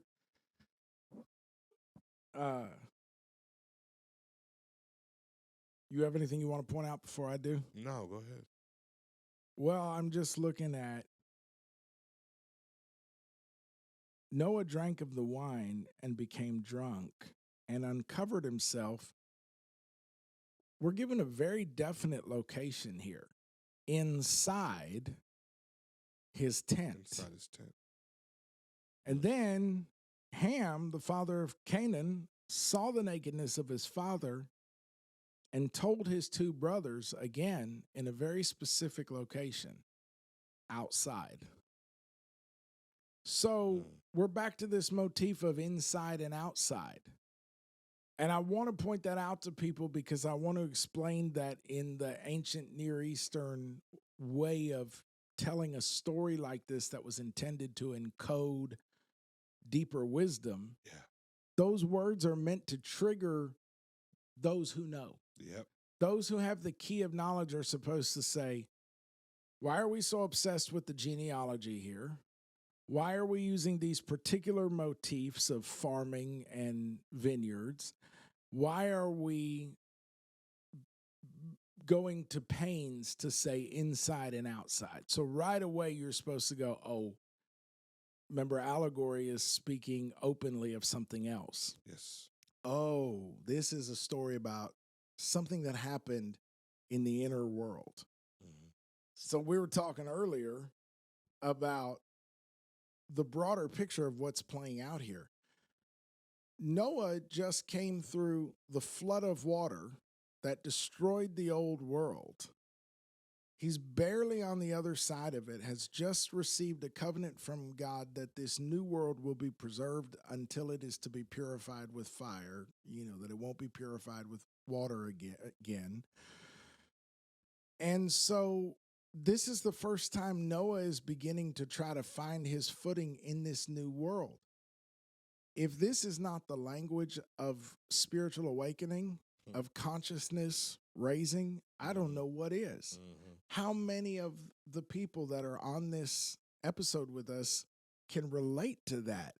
Haven't you stood as the heavens opened and the fountains of the deep burst forth in your life and rocked and swayed and felt seasick and got pitched to and fro while you watched your entire sense of identity, of context, of everything you knew about everything is suddenly just catastrophically deluged, and water is always truth.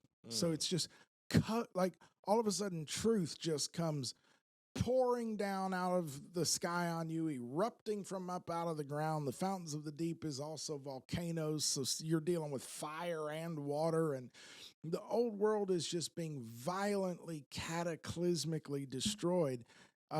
People who go through awakening processes have developed verbiage through the eons to talk about this. Some of the common motifs are dark night of the soul, Yeah. death of the ego.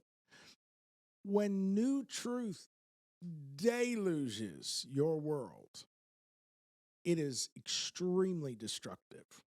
It destroys everything that tethered you to your context.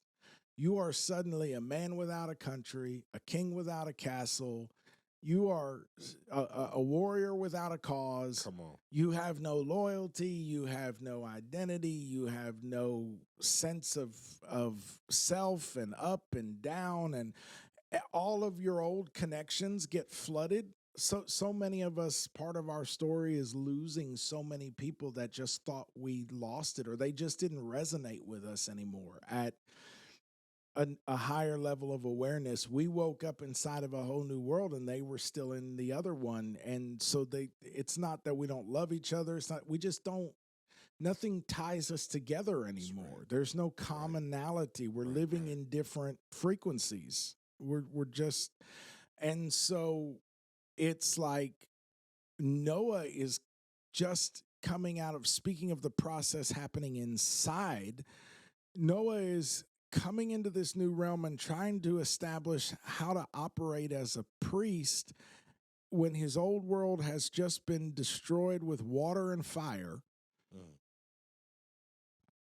And from out of all of that chaos and that watery grave comes forth new wine. And so we were talking earlier, isn't it interesting that there's a water to wine motif happening here? That's so good. Yeah. When Jesus turned the water to wine, he did it in a very specific place. It was at a wedding. At a wedding. Interestingly, in Cana. This is a story taking place inside of a tent with Canaan. Jesus calls for 6 jars of clay. They bring him 6 earthen vessels. Yeah.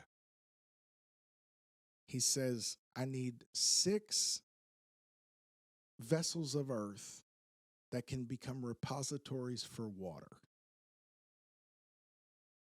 And then tells them to dip and take the water out of the vessel. And when they do, it's wine, the good wine, the wine that gets you feeling right. It's the good wine. What is happening? We're looking at when God breathes on the elements. We're looking at when truth becomes revelation. When water that can be so destructive becomes wine that can permeate the whole being, that can change your state of consciousness. It does. Anyone who's ever received the baptism of the Holy Spirit knows what we're talking about.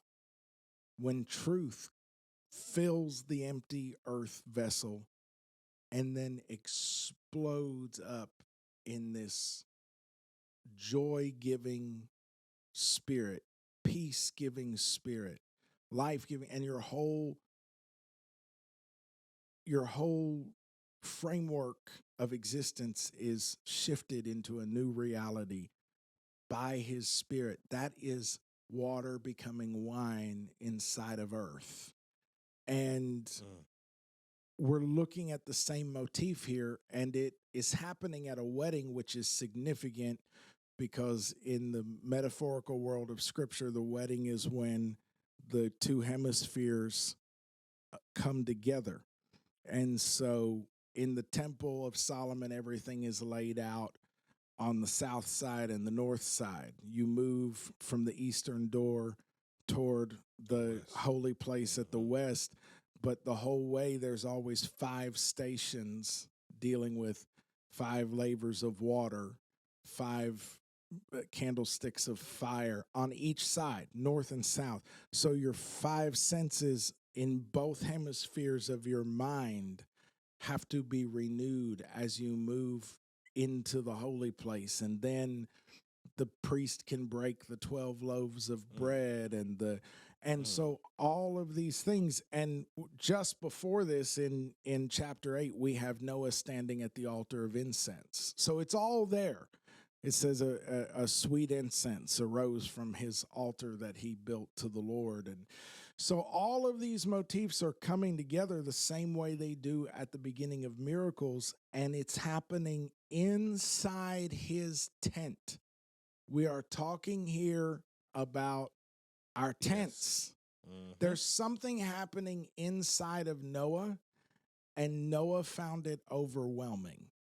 If we're looking at the metaphorical, allegorical read, Noah is going through a shift in his soul, a shift in his consciousness that no doubt because of trauma, because it's very traumatic to go through the destruction of the old world. Right. It says that he uncovered his nakedness inside of his tent. Noah's what do you call it? Not weaknesses. Your like his predilection? vulnerabilities. Oh. Noah's vulnerabilities are made evident inside of his tent. Uncovered, And Ham perceives it. He sees the weak moment. How many of us can relate to that when you're coming out of the old world and all of your old identity and your old way of thinking and your religious mindset and all of that is crumbling around you, and you're in this very delicate place inside and you're extremely overwhelmed. You could say you're inebriated. You're drunk on it. And then there are people around you who don't have your best interest at heart and don't resonate with what's happening, and they see the moment of weakness and they play on it. So sometimes the people that you have given birth to. Literally or figuratively. Yeah. You've been responsible for their life. Right. And their gratitude is shown by their proximity to you. And while you are in, like you mentioned, in the most vulnerable state of coming alive, after you have gone through something extremely traumatic, literally watching the earth flood, and everyone outside of your small group of family is wiped out. Right. I mean, you're small. Like your whole family reunion's wiped out. Everybody that had a shirt, it's just you, your wife, your sons, and their wives. Right. That's extremely traumatic. And so now you've reached a point of joy. Yeah. Again. And you're vulnerable. Yeah. And the people that you have helped facilitate life for are taking advantage of your vulnerability. And then they're not even keeping it to themselves. They want to brag or showboat or bring awareness to the others. Yeah, I don't think it's worth getting into it tonight, but there is possibly a motif happening here of an actual power play by Ham to usurp the birthright order. Right. And it just, we can put a pin in that, I think. But possibly that's a different layer. But it's right. But it's talking about there's some motive behind why he tells his brothers. Mm-hmm. I suspect it might have to do with with family power dynamics. And so Ham tells his brothers outside what's happening inside. Have you ever had that experience of someone seeing into you, finding your vulnerability and exploiting it? That's what's happening here. Noah is in the midst of the best part of the awakening because he's already been through so much of the hell and trauma, and now for the first time in a long time, the water has become wine. And he's a little drunk on it. He let his guard down. Yeah. And someone who was close enough to him, as you said, that he would trust them to be inside his tent. That's the equivalent inside his tent. That's like bearing your heart to a family member and then them leveraging that. I have narcissists in my life. I'm sure many people listening to this have malignant narcissists in their life or sociopaths or whatever, blood kin, close friends, whoever it is, and you know what that's like to share something so sacred and so internal and have them exploit it in the circle of trust. Yes. And that's going on here. When Noah awoke from his wine, he knew what his younger son had done to him. So he said, cursed be Canaan. He actually curses Canaan, Ham's son. Cursed be Canaan, a servant of servants he shall be to his brothers. We won't get into why he cursed Canaan, but I think that probably ties into what we were saying a minute ago. Yes, sir. There's something else happening here at a different layer that's just too much to get into as far as uncovering his father's nakedness. Uncovering his father's nakedness might well have had something to do with fathering a child with his father's bride, basically. He also said, blessed be the Lord, the God of Shem, and let Canaan be his servant. Blessed be Jehovah, the God of Shem, and let Canaan be his servant. May God enlarge Japheth, and let him dwell in the tents of Shem, and let Canaan be his servant. And then we won't get into the 150, but obviously there's reasons for the 350 years after the flood and the 950 years total and all of that. These are the records of the generations of Shem, Ham, and Japheth, sons of Noah and sons who were born to them after the flood. The sons of Japheth were Gomer and Magog and Madai and Javan and Tubal and Meshech and Tyrus. If you're perceptive, you'll be picking up names that come up later. Definitely come up later. Yeah. The sons of Gomer were Ashkenaz. That's another one that comes up. And Rephath and Togarmah.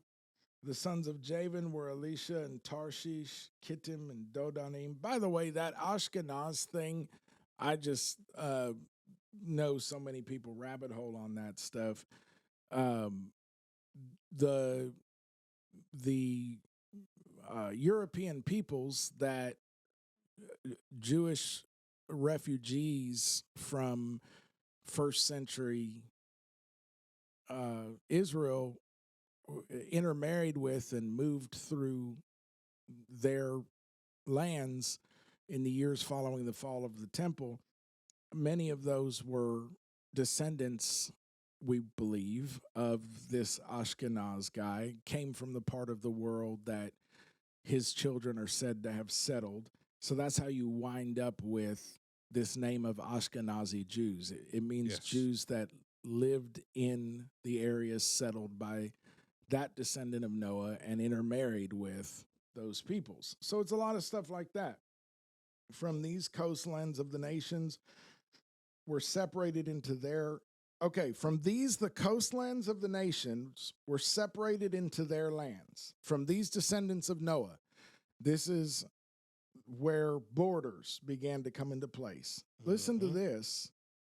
Everyone according to his language, according to their families, into their nations. I'm going to go to the King James for a second here. That's verse 5 of Genesis 10. By these were the isles of the Gentiles divided in their lands, everyone after his tongue, after their families and their nations. Okay, so that word right there for language, it's interesting that it's coming up in chapter 10, because in chapter 11, we're going to be told the whole earth was of one language. In chapter 10, we're being told this is how the world divided out according to lineage, nations, borders, nations, and tongue, which the word there that's being translated language in the Bible, we're reading the New American Standard Bible, is literally the Hebrew word for the organ of the tongue. So I just want to point out that there's more than one word for language in Hebrew, and that particular word is the inner word for language. So it's just worth noting that tongue in the Hebrew mindset has to do with like the inner world of language. So that's good. Listing more of the sons of Ham now. And this is, remember, Ham, we've been pointing out, Ham keeps getting brought up. So the sons of Ham were Cush and Mizraim and Put and Canaan. So there's that Canaan guy. Cush has a lot to do with certain parts of Africa, and the sons of Cush were Siva and Havilah and Sabta and Rama and Sabteka, and the sons of Rama were Sheba and Dedan. Why are we reading all that? Because now Cush became the father of Nimrod. He was a mighty one. He became a mighty one on the earth. The King James says he began to be a mighty one. That's key. Yeah, on the earth. By my count, that's third generation from Noah. So Noah's son Ham brings forth Cush, and Cush brings forth Nimrod. And Nimrod begins to be a mighty one. So talk to us about that. Like, that's a little odd, isn't it? Because that word Gibborim, that's associated with Genesis 6. It is. It's directly tied to it. And that's why we have to understand the context of why we're reading certain things. Like, we can read this, he became a mighty one on the earth. And in our English, I think, does not capture the full picture that the writer was trying to articulate here. That the writer is trying to trigger our mind back to 4 chapters before that. Now the sons of God saw the daughters of men, that they were fair. Yes. Looked upon them, took them to marry, and brought forth Gibborim. Yes. These were the mighty men of old. Men of renown. Men of renown. You can translate it giants, but it can be a metaphorical giant or just larger than life. Yeah. The stories are they were, physically huge, but it kind of doesn't matter. They were giants among men. These are your Alexander the Greats of the ancient world. These are your Hercules. Your Hercules, your demigods. And that, we believe, I would definitely fall into the camp of suspecting that there's literal genetic modification going on there where I just find it unavoidable. It seems like other races of beings that God created interfered with human genetics to create beings that they were hoping to use to take over this realm where we had been given dominion. They were no longer image bearers.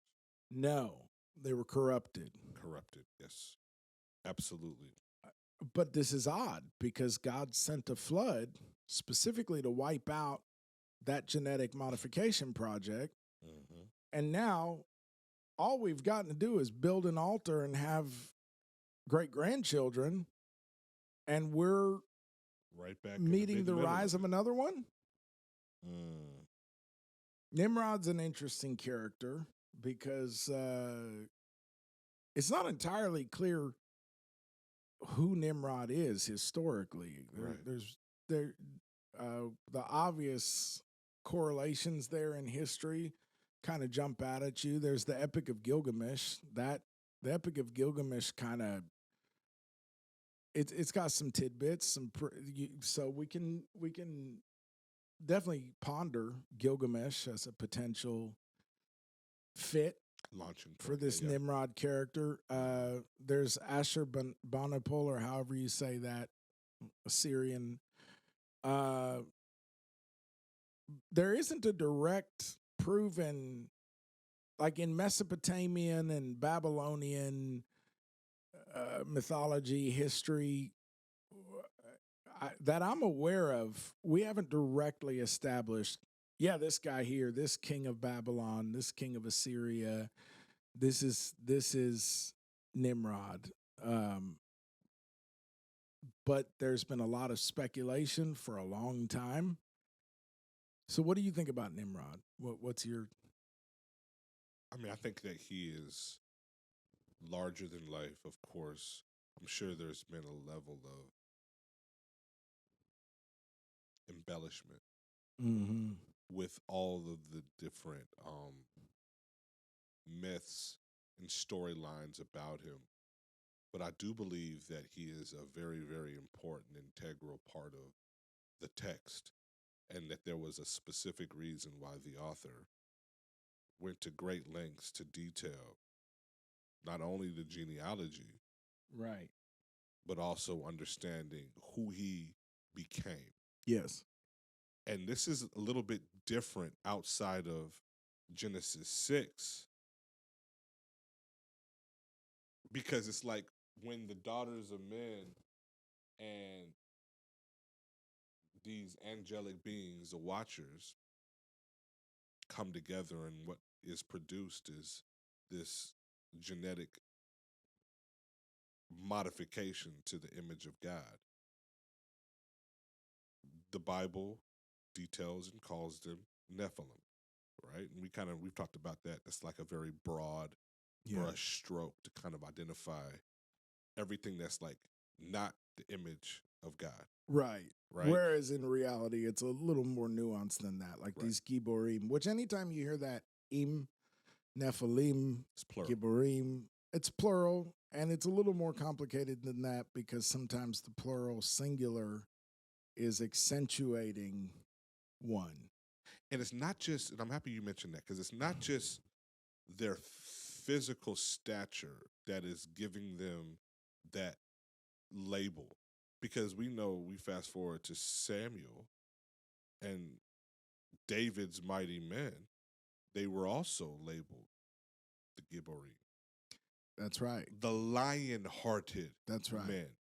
These are men who have not just an appearance of being physically more imposing than the enemy, but it's like their entire character, their tenacity, their level of endurance, their ferocity.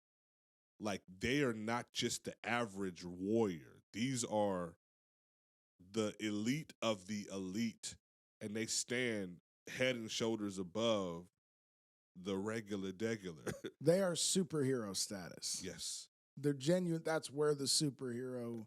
Super soldiers. Myths are born. They are super soldiers. Super soldiers. They're not SEAL Team 6. They're a step above. They're a step above that. There's something superhuman about either they are, some of them modified, accentuated, all the stuff we're looking at doing now. I mean, we're experimenting with that stuff again. So they're either genetically accentuated or by some other mechanism. In the case of David's mighty men, empowered by the Holy Spirit, because Goliath is one of the Giborim, but the guy that killed Goliath's brother is also part of the Giborim. So there's different mechanisms of becoming. And actually, Nimrod's kind of a complicated figure in history because he has been viewed both as villain and hero. Yes. There used to be blessings in the ancient world when a king would be crowned. May God bless you and make you as Nimrod. So, who was a mighty hunter before. In fact, I think the Epic of Gilgamesh might actually use that verbiage. This is why they bless the kings. May the Most High bless you and make you as one of the as Nimrod. But who became a Gibor before the Lord. So, a mighty hunter, a valiant man. So that this concept is interesting because before the flood, we have these, what seems to be a clear genetic modification causing this state of being. Now we're after the flood and not very far after it at all. According to Josephus, the inhabitants of the world, and there weren't that many of them because we're just like 3 generations down from 8. The inhabitants of the world, according to Josephus at least, were still basically living in the mountains. They were too scared to come down into the low ground because the cultural trauma of the flood was too recent in their memory. They didn't want to live in anywhere near a floodplain. Right. So we're not very far, and here this guy begins to be a Gibor before the Lord, one of the Giborim, one of the mighty hunters. This is strange. And it leaves a lot of questions open. That before the Lord is like in the face of God. Punaim, in the face. My dad used to tell me in Yiddish, I'll give you such a zetz. It'll put him around 3 times. I'll give you such a hit, such a smack. It'll spin your face around 3 times. So, that wasn't pleasant. Yeah, right. It's in Yiddish culture, though, it's usually said with love. So, you make a smart remark and they say, I'll give you such a zetz.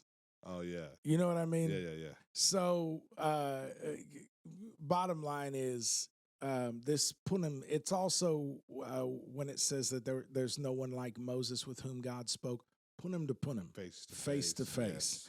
Yes. It's also in the garden in Genesis 3,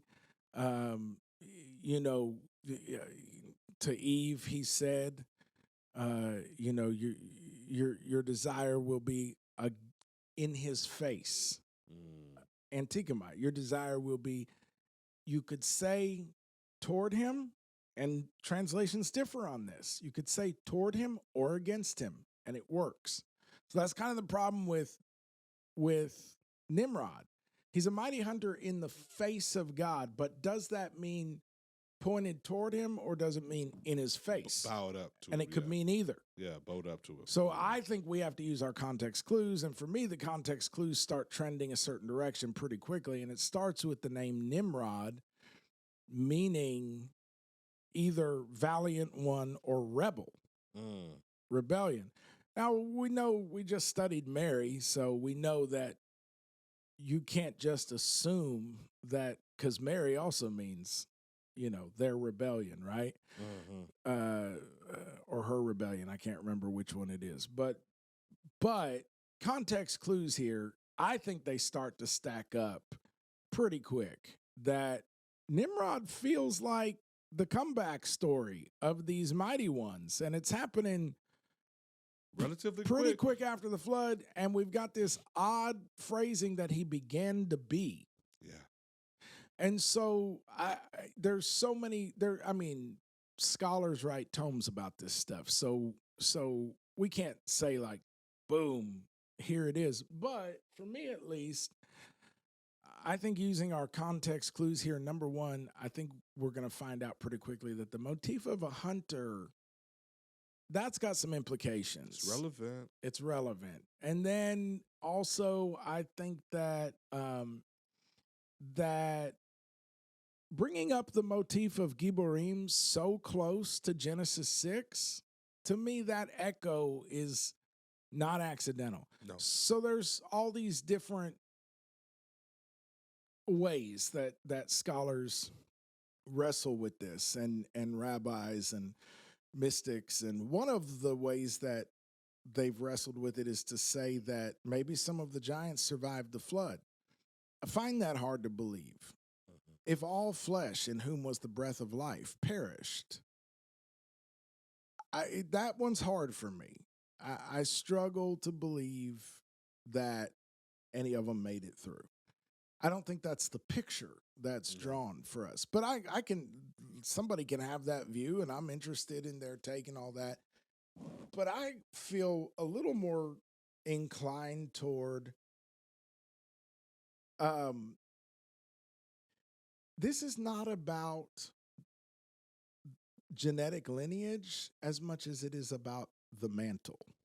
This is about, I think somehow Nimrod became heir to this estate where the Watchers, the fallen Watchers, wanted human representatives that they could empower to try to wrest dominion of this realm back from Adam's race and ultimately overcome the agenda of the Most High in this realm.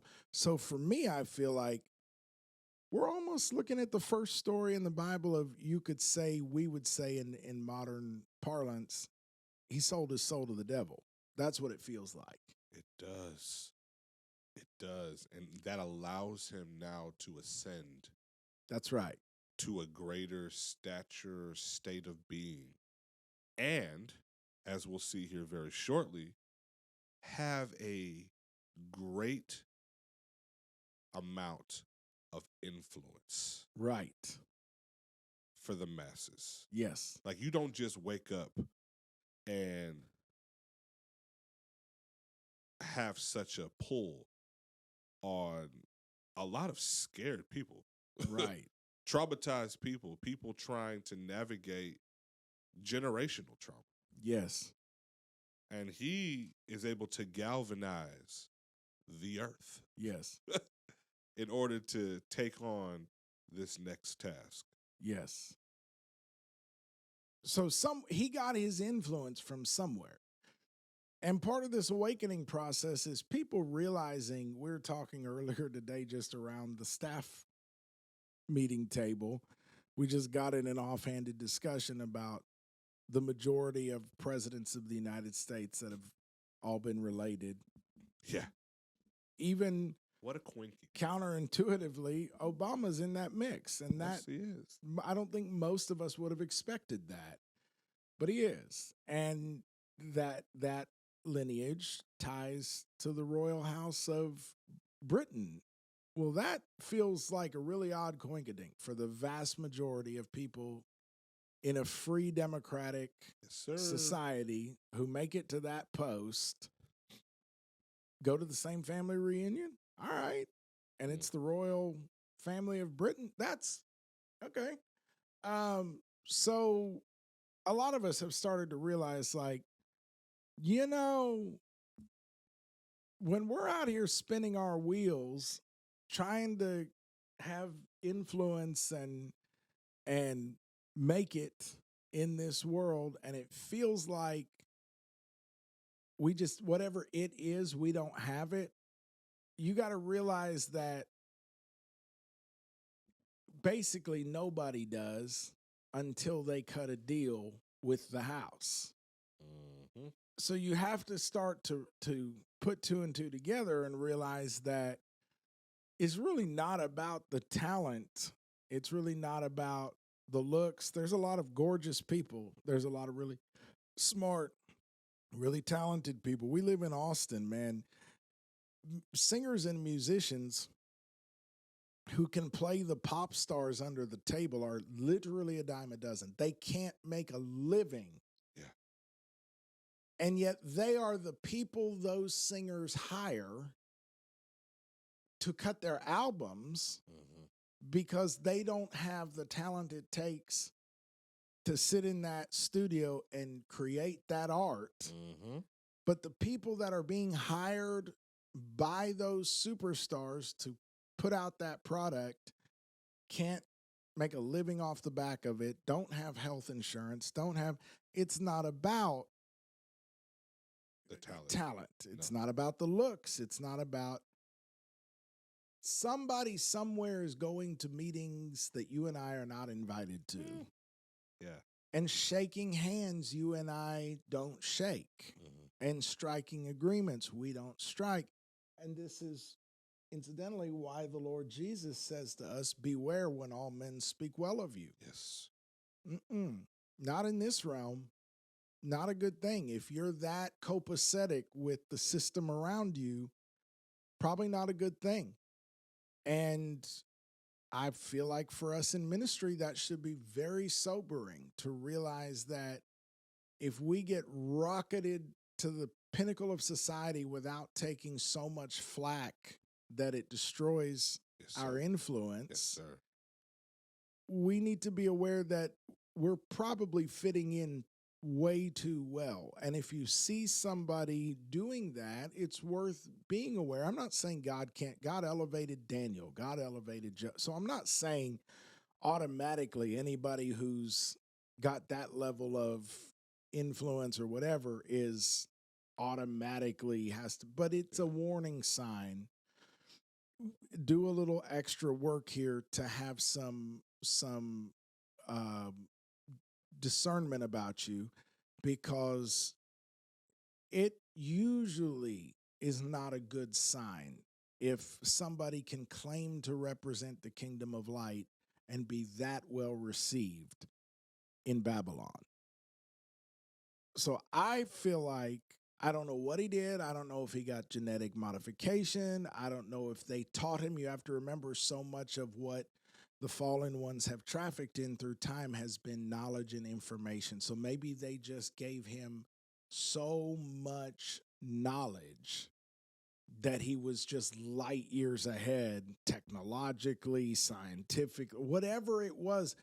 I feel like Nimrod got something that made him the standard bearer, the high priest of that line that had been wiped out in the flood, and this begins to be possibly the next wave. Maybe it was genetics. Some scholars think there was something called a second incursion, where they think basically the Elohim did it again. Maybe, but that's not the lineage we're seeing here. We're seeing a lineage that comes straight from Noah. And yet this guy begins to be one of these legendary characters. So I think that's worth noting, that possibly this guy is the first guy after the flood that cut that deal that we call selling your soul to the devil. And I would say, bro, just because we've pointed out that it's hard to find Nimrod as a character in history, maybe it doesn't matter. Maybe Nimrod is the name of an energy, of a mindset, of a certain influence that began to be at work. Maybe he's a literal person, was embodied as a literal person, but I think for me, the most important thing to know about Nimrod is that I feel like he embodies the Antichrist spirit, and he's the first archetype of that we see coming out of the flood.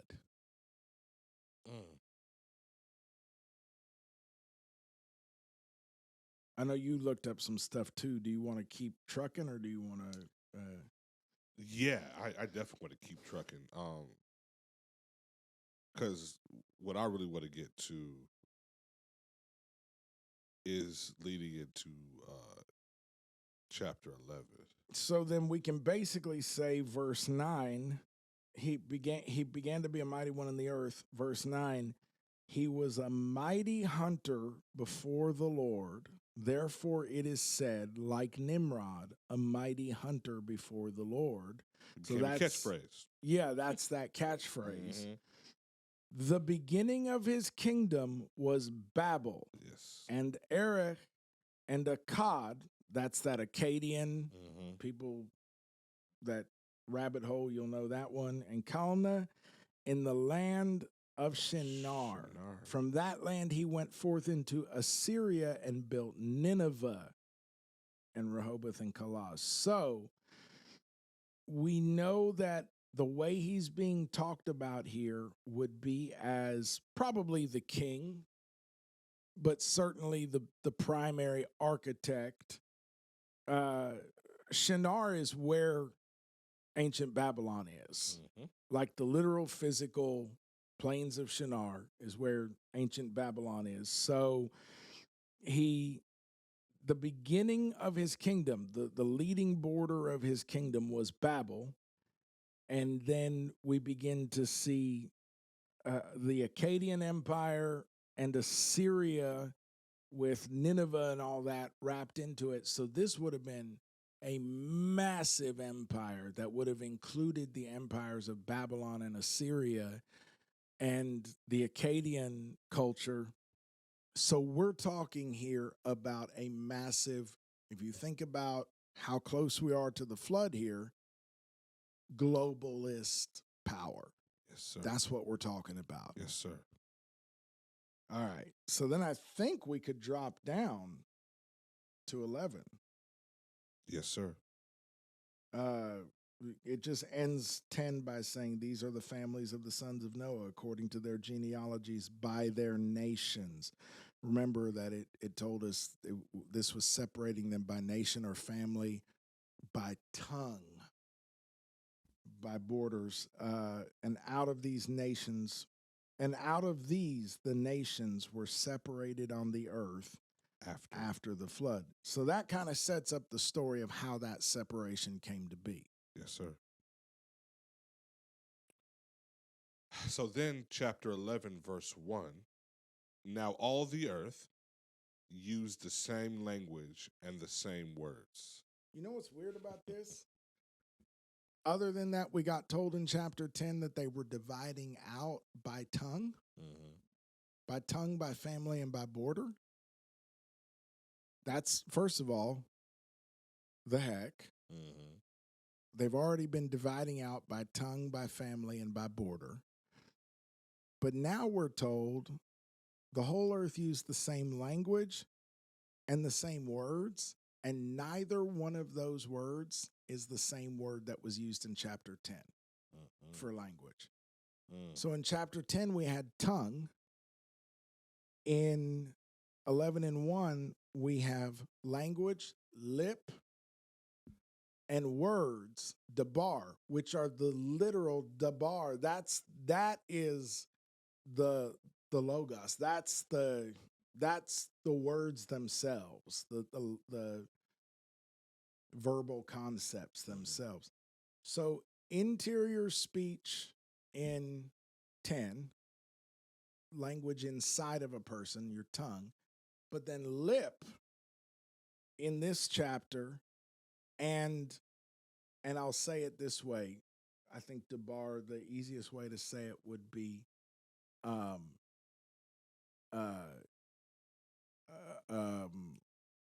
vocabulary. Mm-hmm. So this is interesting because this people draw near to me with their lips, but their hearts are far from me. So their outer speech is on point, but outside the inner, where it's coming from, right. So I don't know, but I found it interesting. Could it be that tongues to some degree were already maybe we're talking dialects when it says they were dividing out by tongue. Maybe we're talking about dialects were beginning to form where we're speaking the same language, but it's getting that local flavor to it in 10. But when we come to 11, we find out that the outer expression of speech, the lip, and the vocabulary were all the same. The most interesting comment I found about this was, what if this is talking about social convention and narrative. So I got a step layer after that too. okay, because I want to hear it, because this to me is really interesting. We're using 3 words for language, and after we're told that they were dividing by tongue, we're told that they all have the same lip and the same vocabulary. So talk to me about the insight you've gained on this. So what if? Because notice, if skipping down just for, because I want to read through here. You want to read on first? Well, even before that, we know the end of the story, basically. Right. The Lord makes appearance and he observes at first, hey, not cool. Let us go down there and let's confuse their language so that they will not understand one another's speech. That's verse 7. Yes. And we know the Lord scattered them abroad from there over the face of the earth. So we know that there was a response to them coming together. Yes. However, if you read through this story, can you identify their sin? Mm-mm. Not on the face of it. I mean, let's just go off of scripture. The golden calf clearly identified the sin, right? Yep. We can look at Moses, Yep. like we mentioned before, him striking the rock. Yep. Right? Very clearly identified the infraction. Yes. This story is very, very strange in the point where you don't see a clear identification of iniquity. Right. Adam and Eve, you see disobedience. Cain and Abel, there's murder involved, right? Yes. We understand even with Genesis 6 we just talked about, there is clear disobedience and violence and corruption happening, covering the entire earth. But here we have this group of people, and they're saying, let's build ourselves a city and a tower whose top will reach into heaven, and let's make a name for ourselves. Otherwise, we will be scattered abroad over the face of all the earth. Right? That's Yes. verse 4. I want to back up to verse 1 again. Now, all the earth used the same. All the earth used the same. Lip. All the earth used the same. Mm-hmm. Language, lip, and the same words. Yes.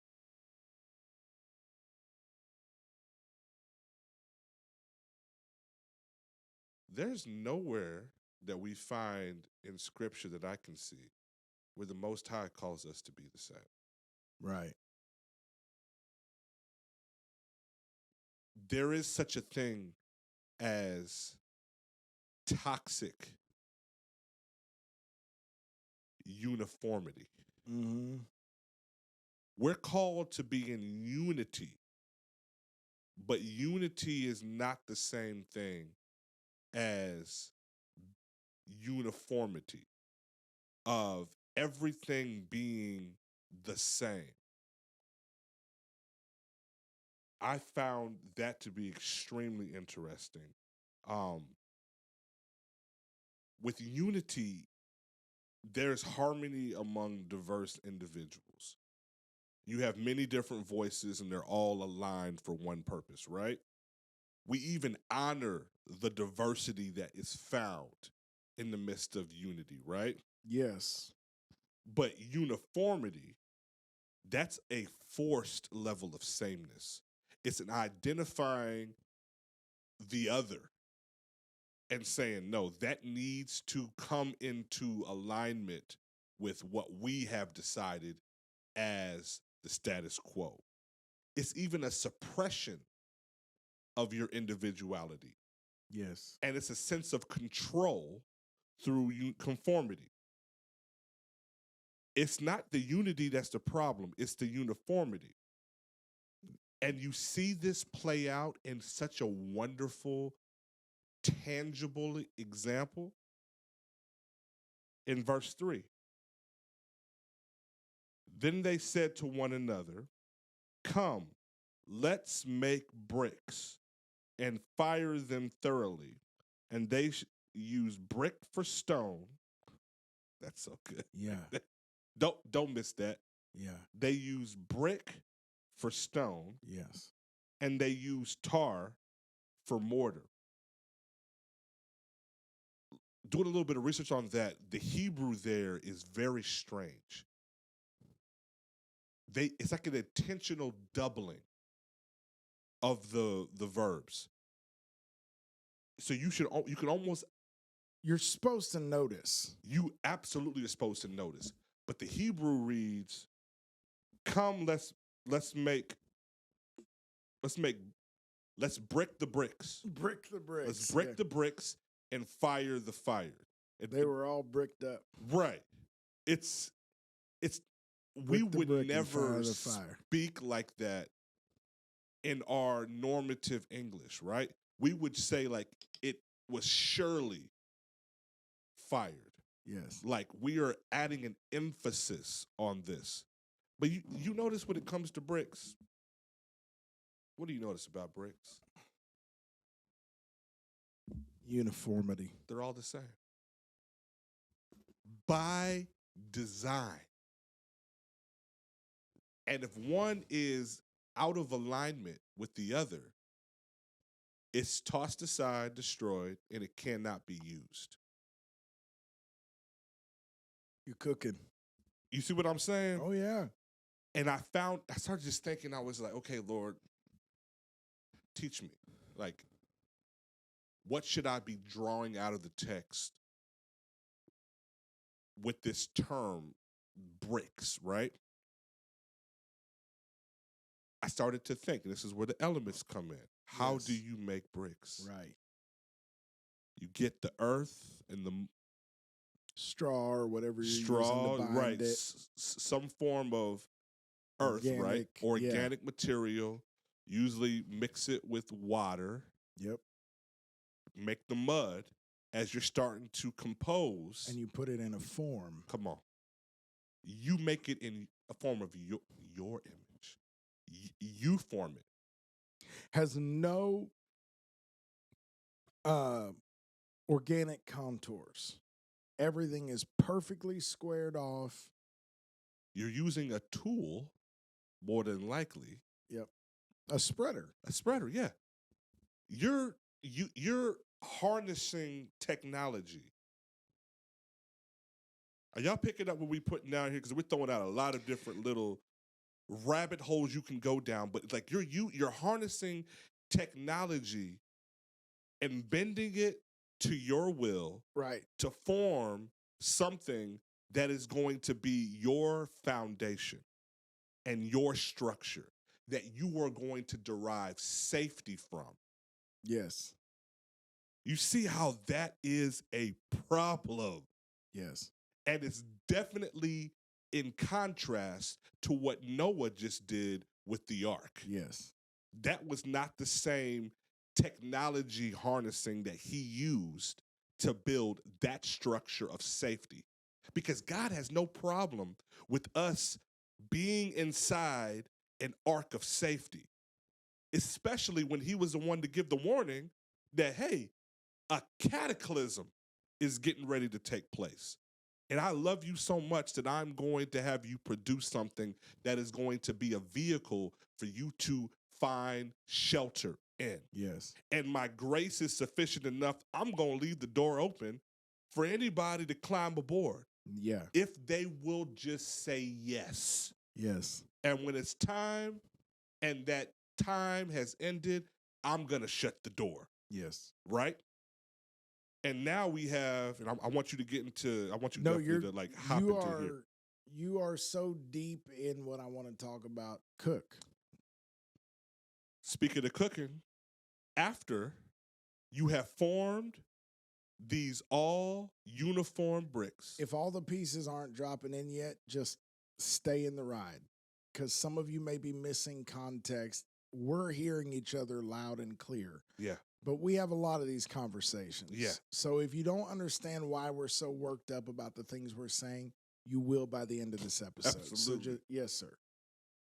So you were talking about the fire. It says it. This is let's make bricks and fire them thoroughly. We are going to ensure that what we build stands the test of time. And the fire, it hardens these bricks. Now, normally you place these bricks in the sun. Yes. And the sun can bake them. In fact, the Hebrew word there talks about the color of them. It turns like this pale whiteness, right? And so they're taking these bricks and they're stacking them up and they're making this structure. Now, my mind immediately goes to what's the next place in Scripture where bricks are talked about being manufactured? Yeah. I think any reader of the Bible should have automatically, when they read this, been like, oh, this sounds familiar. Yep. We fast forward hundreds of years later to God's people inside Egypt, right? The house of bondage. Just another metaphor for the same kingdom. Same kingdom. And they are now forced to build uniform structures with bricks yet again. And when Moses decided to stand up to the system of oppression and speak what the word of God told him to speak, even though his speech was something that he was not strong in. These people right here, oh, come on, I feel this.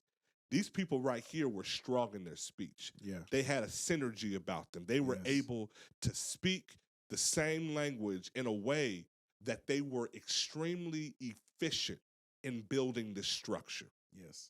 It was something that was massive and marvelous and had full of splendor. Yeah. The world was standing in awe at what they were concocting and building. Right.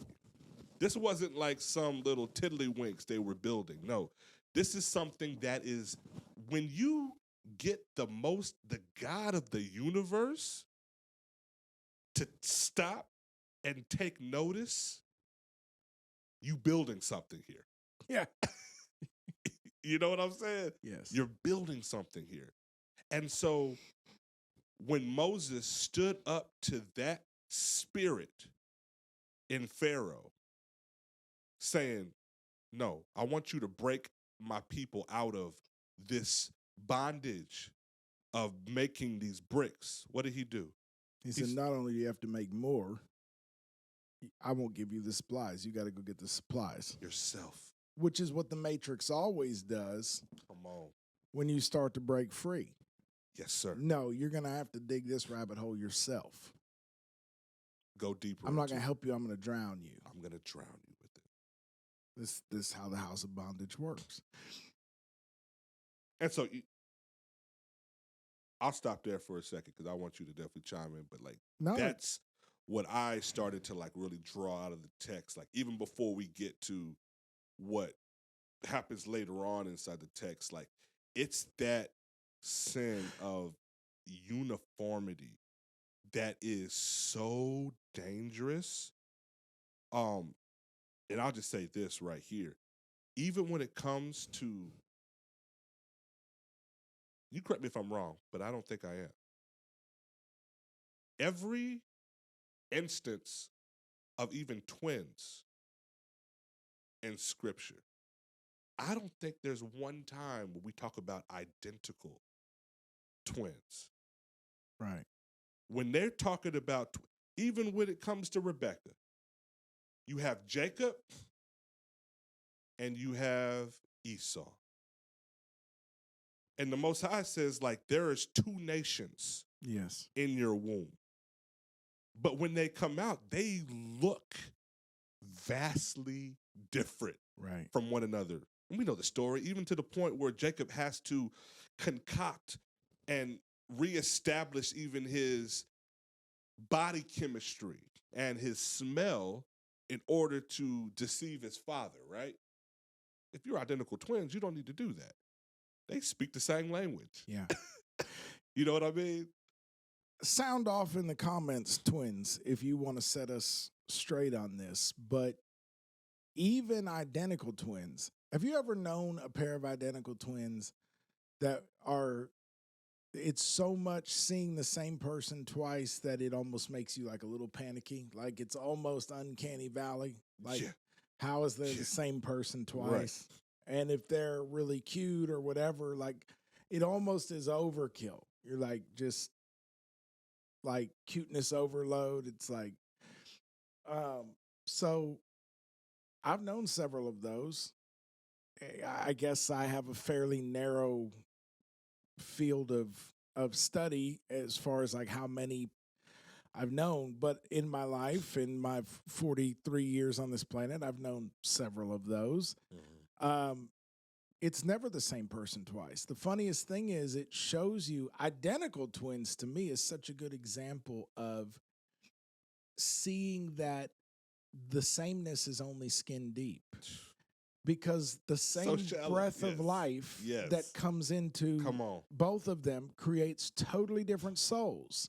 And there may be so many things that they have in common. Like a lot of them have soul ties that are crazy. Like, and we use soul ties negatively. Soul ties are not always negative. The Bible says that the souls of David and Jonathan were knit together. Like, come on, people. Soul ties are not bad. Bad soul ties are bad, right? Yes. But so, and that should help somebody right there. But, and that's just a freebie. But you know, they've done studies where you prick the finger of a twin in one room, and the twin 1,000 miles away feels a pain in their finger. Yes. So they're like their souls can be incredibly closely tied, and yet, as far as any I've ever known, you always have the bubbly, gregarious, outgoing one, and the shy, more timid, kind of introspective one, the introvert. You have the extremely creative one and the more mathematical one. Like they are this unique marriage of, it's like almost like they got different pieces of the same soul or something, but it's not the same person twice. In fact, it's really one of the most profound evidences to me of the truth of what consciousness really is in a human being, that you can have two people who are genetically the same person, genetically identical twins from the same egg. Genetically, they are the same person, and yet they are so, even with, we marvel at their sameness. But what should really catch our attention is the uniqueness. How does the same genetic code, precisely the same genetic code, twice, produce two people with such uniquenesses about them? Yes. So even in the case of identical twins, it's really not the uniformity that's mind-blowing. It's the individuality that's mind-blowing. Despite it all, right? Despite all of the, sameness, the uniquenesses are really, to me, what points at the breath of God. That's what points at the human being that each of them is, right? So you're talking about bricks in the context of humanoids. You could say that bricks is these robots that Elon is making. That's bricks. They're all exactly the same code, exactly the same material. Maybe there's 3 models of them or whatever, but basically they're all exactly the same. But the breath of life that gives that personality, how is it that someone can fall in love with one of the identical twins and not the other. They're not the same person twice. No. It's not uniformity. No, it's not. And it stands in direct opposition. It stands Antikemi. Yes. Or, let me put it this way. What the Lord commands us to do and be stands Antikemi to the bricks that were being built. And I love it how you said one time in a message real recently, we need to tell the devil to go to hell. Right. We're not in the brick making business anymore. Yes. We're not. Because Peter says that we are living stones. And Psalm 118, verse 22, a stone, well, actually, let me back up 21. I will give thanks to you, for you have answered me, and you have become my salvation. A stone which the builders rejected has become the chief cornerstone. And I heard somebody just say, a lot of scholars and theologians feel like this psalm is talking about Solomon's temple, which eventually would be built, right? Yes. But there's another school of thought that said that they were referring to the Tower of Babel. And that every stone that was rejected because it did not conform to the mold to build that tower, God is now gathering those rejected stones. Yes. Bringing them together. And I loved it also how you stated the impact of grabbing individual stones that are jagged and not the same. And they may even break your skin a little bit as you're handling them. Yes. And they're not smooth. Yes. They may be a little heavy. But somehow when you put them together, their jagged piece somehow fits with the other jagged piece. And it forms this structure that is not man-made, but is truly God-breathed. And that's what was specifically given as instructions to Aaron and the high priest when building the altar of the Lord. You were to use uncut stones. Yes. Do not use a man-made tool on these stones. Yes. Yes, yes. So that we're going to come back to that in a minute here, and we're going to wind up taking a pause for our we're going to take a quick break here in a moment. Yeah. And then come back, which is, this is turning into the craziest episode we've ever dropped in absolutely lengthwise. Y'all sit tight for just a second. We're going to be right back. You took us out right at a moment that, to me, it's kind of blowing my mind that you landed where you did, because everything you're talking about, you keep hinting at the building methods and architectural approach that God takes toward altars and temples. Mm-hmm. Yes. And one of the pieces that I don't know if it has dropped yet for everybody is to understand that they were building a temple. They were building a temple. Yes, they were. And so we'll explore that a little.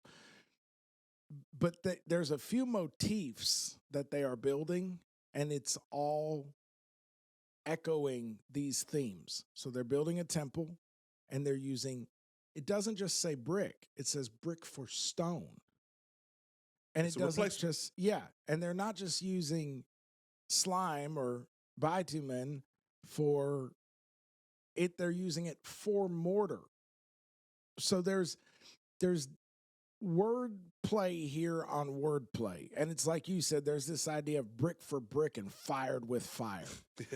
Everything is like, this is a super aggressive storytelling method. They had brick, they said, let us brick with bricks and fire them with fire. And they had brick for stone and slime for mortar. It's like, man, we're one of the things we lose so easily in English, and it's hard for lay scholars, because we're not scholars. So not on that level. So it's hard for us to recover it, but sometimes you start to pick up on it. The cadence of the story in the Hebrew is half the message.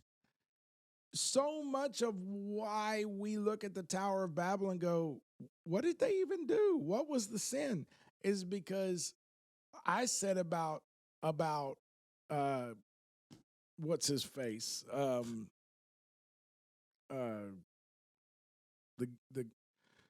The Gibor that we're discussing. Nimrod. About Nimrod, that I think we need our context clues to know who he is. Because there were some rabbinic traditions and stuff that said that he was, considered a mighty hunter by God because he tried to stop them from building this tower. Well, one of the context clues that I have that's not the case. For one thing, he's been called a Gibor right after God destroyed the world over Gibborim. So, what? But also... He didn't just turn great. Right. But also, so this is not like David's mighty men. This is a different correlation. We got to keep in mind who's writing and what all they're writing about. Right. But also, here's another piece of context to me. We're being told in the chapter before this, in chapter 10, that the front edge of Nimrod's empire was the plain of Shinar or Shinar. And so the fact that we're being told this tower is being built in Shinar, no, if Nimrod was in opposition to it, it wouldn't have happened. He built the city. He's the king. This is his town. Yeah. He's the one with the plans. Right. So, no, Nimrod, I'm sorry, but it just fails. That way of looking at it falls apart under scrutiny. Yes, it does. So, logically speaking, Nimrod here is the driver behind this. This is not, I don't think people understand the scale of this. Go look, look even on YouTube. You can find archaeologists who go and actually go to the plain of Shinar and look at what's left of this. And it's not much, but what's left of it is basically the bottom of the main foundation. It's 300 feet square. 300 yards square, 300 feet, 300 meters. Yeah. So basically yards, 300 meters square. Talk about 3 football fields. Yeah. Yeah. Yes. 3 football fields in each direction. And according to Josephus, 1st century, Second Temple era Jewish historian of note, according to Josephus, I read it last night, he says it was as high on each story as it was wide. So the bottom story is 3 football fields square. He said that it was the tallest structure that had ever been built, but it didn't look tall because it was so wide that it created an optical illusion. So 3 football fields square, and the bottom story is 3 football fields high. The scale of this project, if the king of that area wasn't driving it, yeah. Are you kidding me? Yeah, that doesn't make sense. They didn't slip this by the zoning commission. You know what I mean? This wasn't just a project in the city. This was the project. The city is built around, Babylon is built around this structure to this day. Yes. And what's crazy about this is we know now that it's a temple. And we know that in the context of it being a temple, the Bible is telling us, because history says it was a temple, because all history agrees it was a ziggurat. Yes. And ziggurats are temples. Those are the wedding cake looking buildings that you see. Right. In a place ancient where Mesopotamia the divine interfaces. Heaven and earth interface. Come on. It's a connection point between heaven and earth. So this is a temple, and it's a temple that is being built. Not only, God said to Moses, when you build an altar, make sure you build it with uncut stone, as you were talking about a few minutes ago. Fitly framed together, Peter said. You are being built into a temple, a holy habitation made of living stones, fitly framed together. There are examples of this even from antediluvian architecture in Mesoamerica and stuff, where you can see what was pre-flood and what was post-flood, because the sheer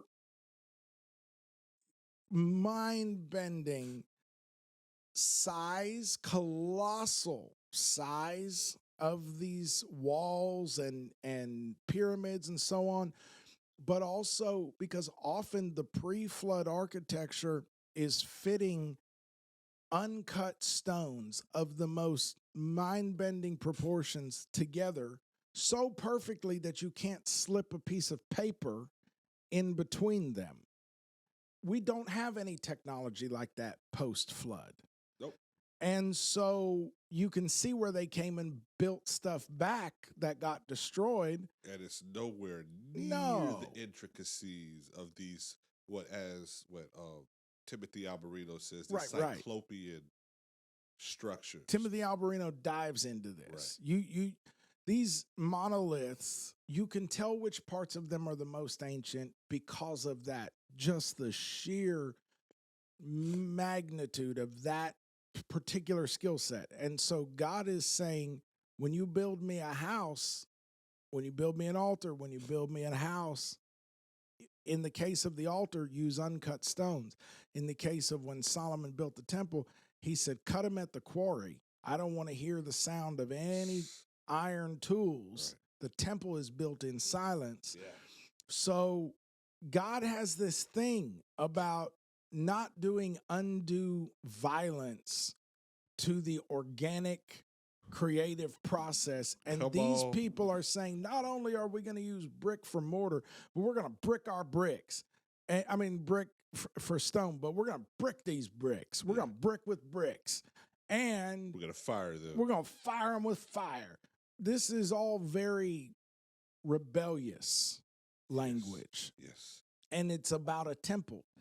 Then when you consider the size and the shape, it's also a mountain. And that's a motif that matters here. Come on. For one thing, the gods have always lived in holy mountains, including the Most High. There's always a holy mountain. Yes. They're building an artificial holy mountain. Right.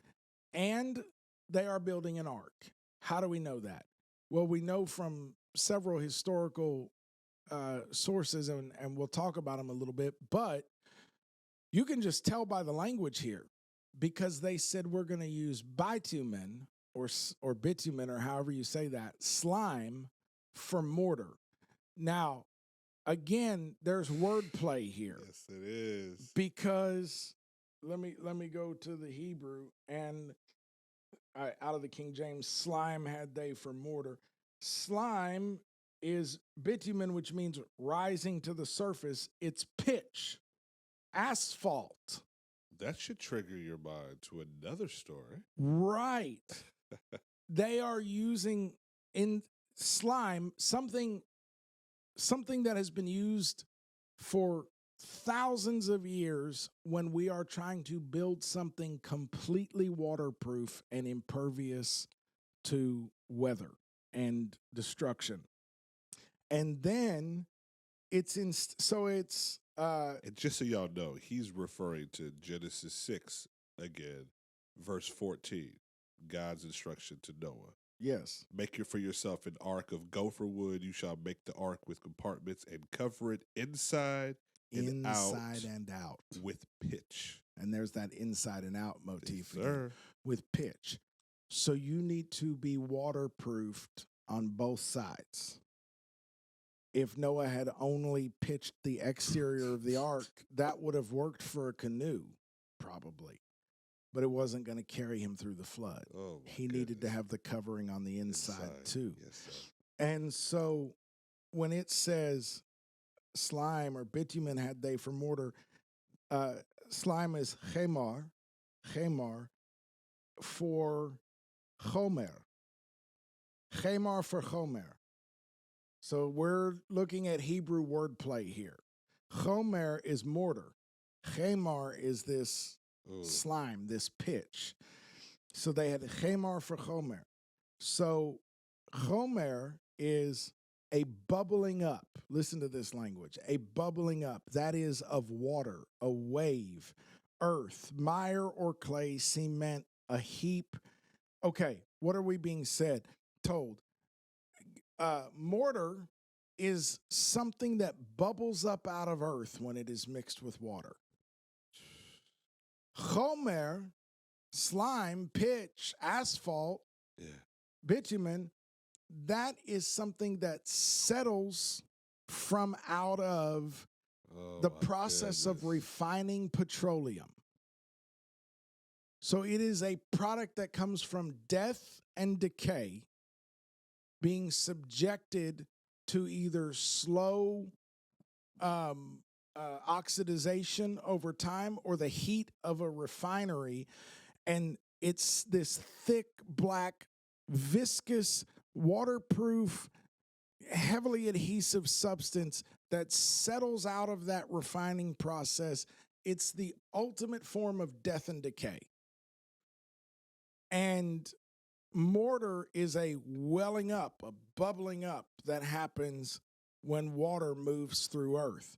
So they are building themselves a holy mountain that is perfectly squared and completely, it's a ziggurat is the same thing as a pyramid. It's just stepped a little differently. Yes. Pyramids have many, many, many steps. The ziggurats have fewer steps, but it's the same architectural principle.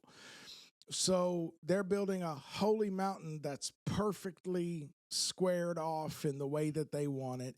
They are building an ark that can withstand the flood waters, and they are building a temple out of, as you said, uniform bricks that have been put through the furnace to be made so hard. Here's how hard they are made. I was listening to an archaeologist talk about this. When we go to most of these sites, like you mentioned, Timothy Alberino, when he goes to these sites, or what's another guy that I was thinking of that Lazuli, L.A. Yeah. Oh no, Marzulli, Yeah. L.A. Marzulli. L.A. Marzulli. When they go to these sites, these great, I said it, megalithic sites, they are able to look at the various eras, like we were talking about a little while ago, and kind of get an idea of like what time period this might have been. This part might have been built here by this culture, and that part might have been built here by this culture. You can kind of see the styles, the materials, the scale. You can kind of tell who's who and where the Maya, fixed a place in a wall that was almost certainly built before the flood, but time had done some damage, or maybe the flood did damage, and you know what I mean? Yes, sir. So you can see all these different eras. When you go to Shinar and look at the remnant of the Tower of Babel, which incidentally has been rebuilt at least 2 or 3 times through history, there's basically nothing there except just this bottom slab, this very bottom slab that lets us know where it was and what its size was. What's interesting about that is, where did all these bricks go? And historians, the archaeologists that I was listening to, was saying, we know that they have been, over the process of time, carted off to be used in the other great structures that are in Babylon. So a lot of those bricks are still there, but they're in other structures that are in ruins. Those bricks were some bricks, man. They were so valuable that they, over thousands of years, were carted off to be built into other structures, even after this structure was repeatedly demolished in wars. So when they bricked, they really bricked. Yeah. They did something remarkable. And what, you look like you have a comment. What I was just gonna say, that's so interesting because the Most High didn't destroy the tower, and He could have.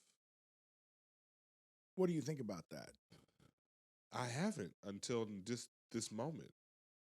He chose something very, very specific as far as like stopping the construction process. God isn't petty, but if He was, in my opinion, Just knock the tower. would like to me almost a step beyond that. He didn't even bother. Like, to me, this is the closest I see to God acting a little like what we would think of as petty. And we'll come to a couple of reasons why here. I think it's kind of cool. But part of that is, I think, He let them build a monument to their failure. Come on. Come on. Has God ever humbled you by letting something stand in your life that you built like an idiot? That you built. And He just leaves it with you for a while to be like, hey, I want you to sit with that, you moron. You little ant. You're going to have to walk around that for a while. Like, to me, I find it, God was not threatened by it. Oh. He was like, that's cute. I'll let you keep that, but you can't live here anymore. And you won't be able to work on it because, you know what I mean? Right. So where my mind jumped, and I was even pondering this as you were talking about, I think part of the question in the comments last week was like, doesn't God want us in unity? Doesn't He want us in one place? Doesn't He want us talking about the same stuff, dreaming about the same stuff, doing stuff together? Like, isn't that His dream for humanity? And in some ways, I would say the answer to that would be yes. But I agree with you that the fly in the ointment here is being pointed at by this uniformity motif. Yeah. It's not just the language that's uniform. It's the bricks, it's the firing, it's the layout of it. It's we're being told that uniformity is a major theme here, right? But where my mind jumps is 1 Corinthians 1:10. Now I beseech you, brethren, by the name of our Lord Jesus Christ, that ye all speak the same thing. Yes. And that there be no divisions among you. If there was going to be an argument against what you proposed, that the sin of Shinar, the sin of the tower, was this uniformity, this would be one of the best arguments against it, I think. Because the apostle here is saying, I beseech you, brethren, by the name of our Lord Jesus Christ, that ye all speak the same thing, and that there be no divisions among you. And here's where it gets really interesting. But that ye be perfectly joined together in the same mind and in the same judgment. Come on. Now, this is really interesting to me because Peter says we are all lively stones who are being fitly framed together. That's that same idea, perfectly joined together, fitly framed together into a holy habitation of the living God, a temple made without human hands, made by Him. He is building us into this structure. When you see a structure that is built of perfect bricks, perfectly aligned, perfectly designed, what are you going to marvel at to me? If you see this structure that they're describing, what are you going to marvel at? When you look at the pyramid, what are you going to marvel at? Wow, how they constructed this wonder. Yeah, I mean, to me, ingenuity. Tell me if I'm wrong, but to me, looking at something built that way, where they went and they squared everything perfectly, and they pressed these bricks into a perfect uniformity, and they laid them all end to end and pitched them and all that. To me, what I think I'm going to marvel at is the structure. Yes. And it is amazing that they built something that colossal. But really what I'm going to spend most of my time marveling at is the structure. But when you see one of these walls in Mesoamerica where the organic boulders of unfathomable proportions have been perfectly fitted together in the most magnificent jigsaw style, where, bro, you have to think about, somebody was able to visualize every curve of every stone and decide which stone back on the mountain should be dragged over and fitted where to this stone. And they did it in a way where you can't slip a piece of paper in between them. Now I'm not marveling at the structure, I'm marveling at the builder. You just took my attention off the structure and you put it on the builder. Who in heaven's name did this? Yeah. Because somebody saw that stone sitting right there on that place in the wall and said, go get this other stone over on this mountain, bring it to me, and we're going to put it right here. Somebody who was visualizing that stone back on the mountain has a wart. Come on. Where this stone has a pockmark. Now all of my attention is on the builder. So when God builds a holy habitation, he builds it in such a way that he can build the most magnificent thing that's ever been constructed in this realm, but people are not going to marvel as much at the structure as they are at the builder. Yes, sir. Perfectly joined together in the same mind and in the same judgment, which incidentally is nome, cognition, like gnosis, nome, in the same vision, the same mind, the same intention, and the same awareness, the same judgment, the same. Yes. Right? So what God is interested in here is not that we be built together in exactly the same style, in exactly the same. He said, I want you to all speak the same thing, but then he defined what that unity looks like. Yes. It's about mindset and cognition, judgment. Like, it's about the mind that we share. It's not, it is unity and not uniformity. Specifically not uniformity. Specifically that.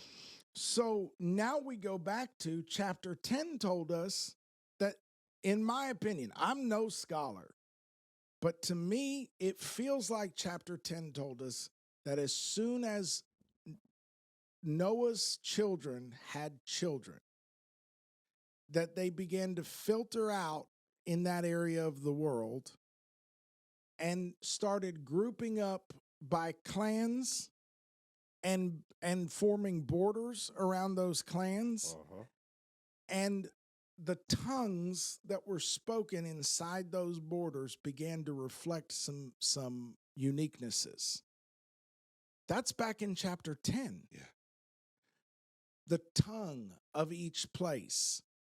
So I've always thought of chapter 11 as the beginning of the evolution of the tongues of humanity. Right.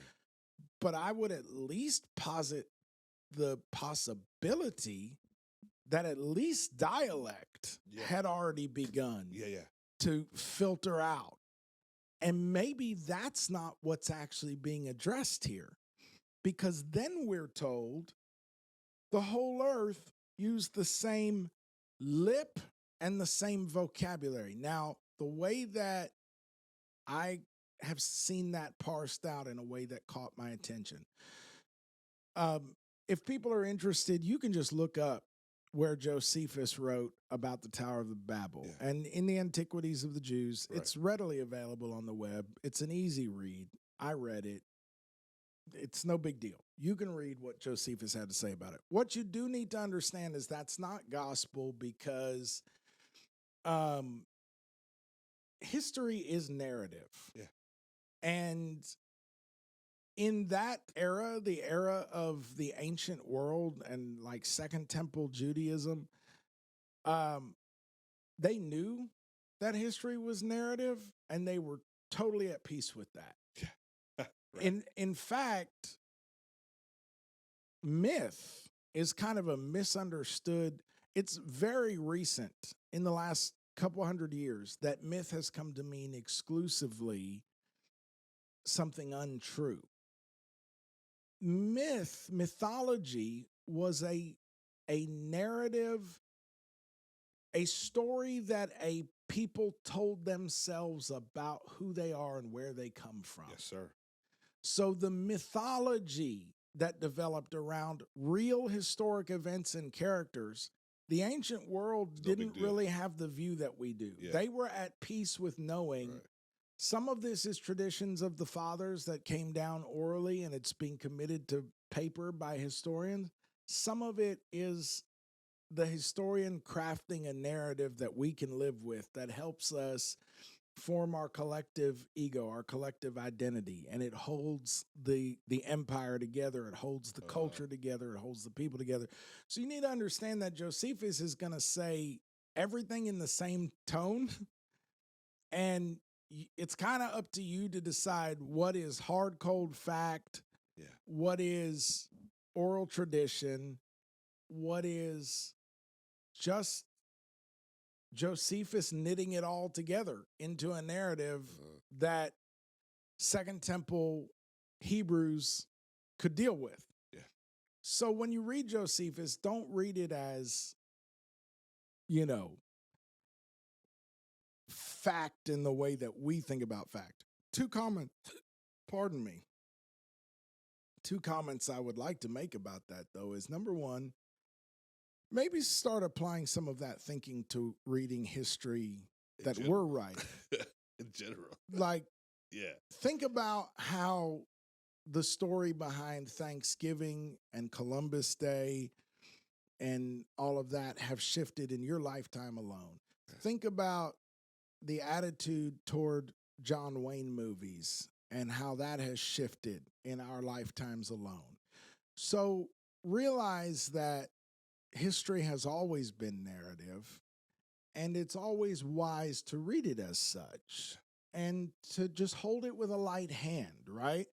But Josephus did make some very clear statements that are interesting.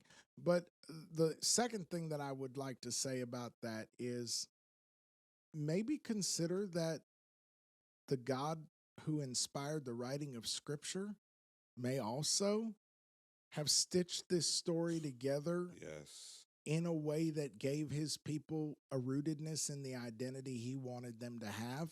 And here's what I would say about that, because people are like, are you saying the Bible is mythology? Well, not in the modern sense of false, but in the ancient world, and this is true today, but the average person doesn't know it, and they never did to some extent.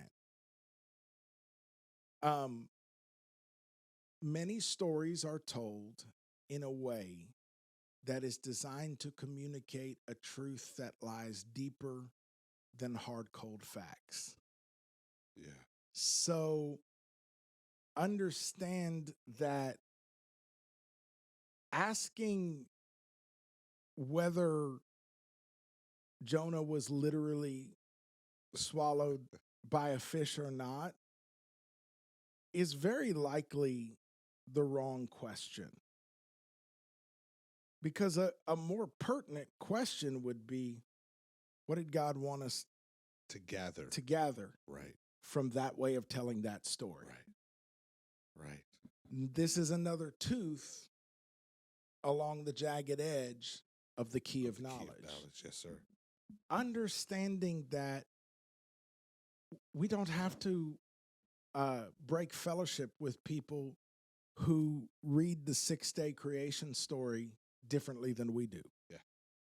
What we want to do is find out whether the literal 6-day version is proper, the correct interpretation, or whether the metaphorical one is the correct interpretation, or whether it's both and the fractals. Mm-hmm. But the more interesting question is, why did God choose to communicate it that way? What is he telling us? Come on. So a part of wisdom and gaining knowledge and understanding is learning to stop obsessing about the specific data points. That's the word I'm looking for. Stop obsessing about the data points and start gathering the information that those are pointing you to. Let's go. And so Josephus makes the case. It's interesting.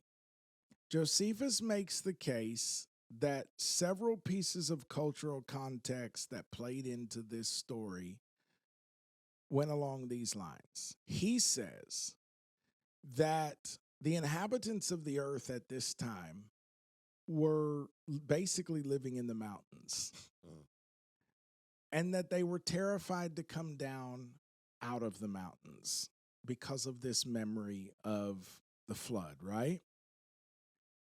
And Josephus says that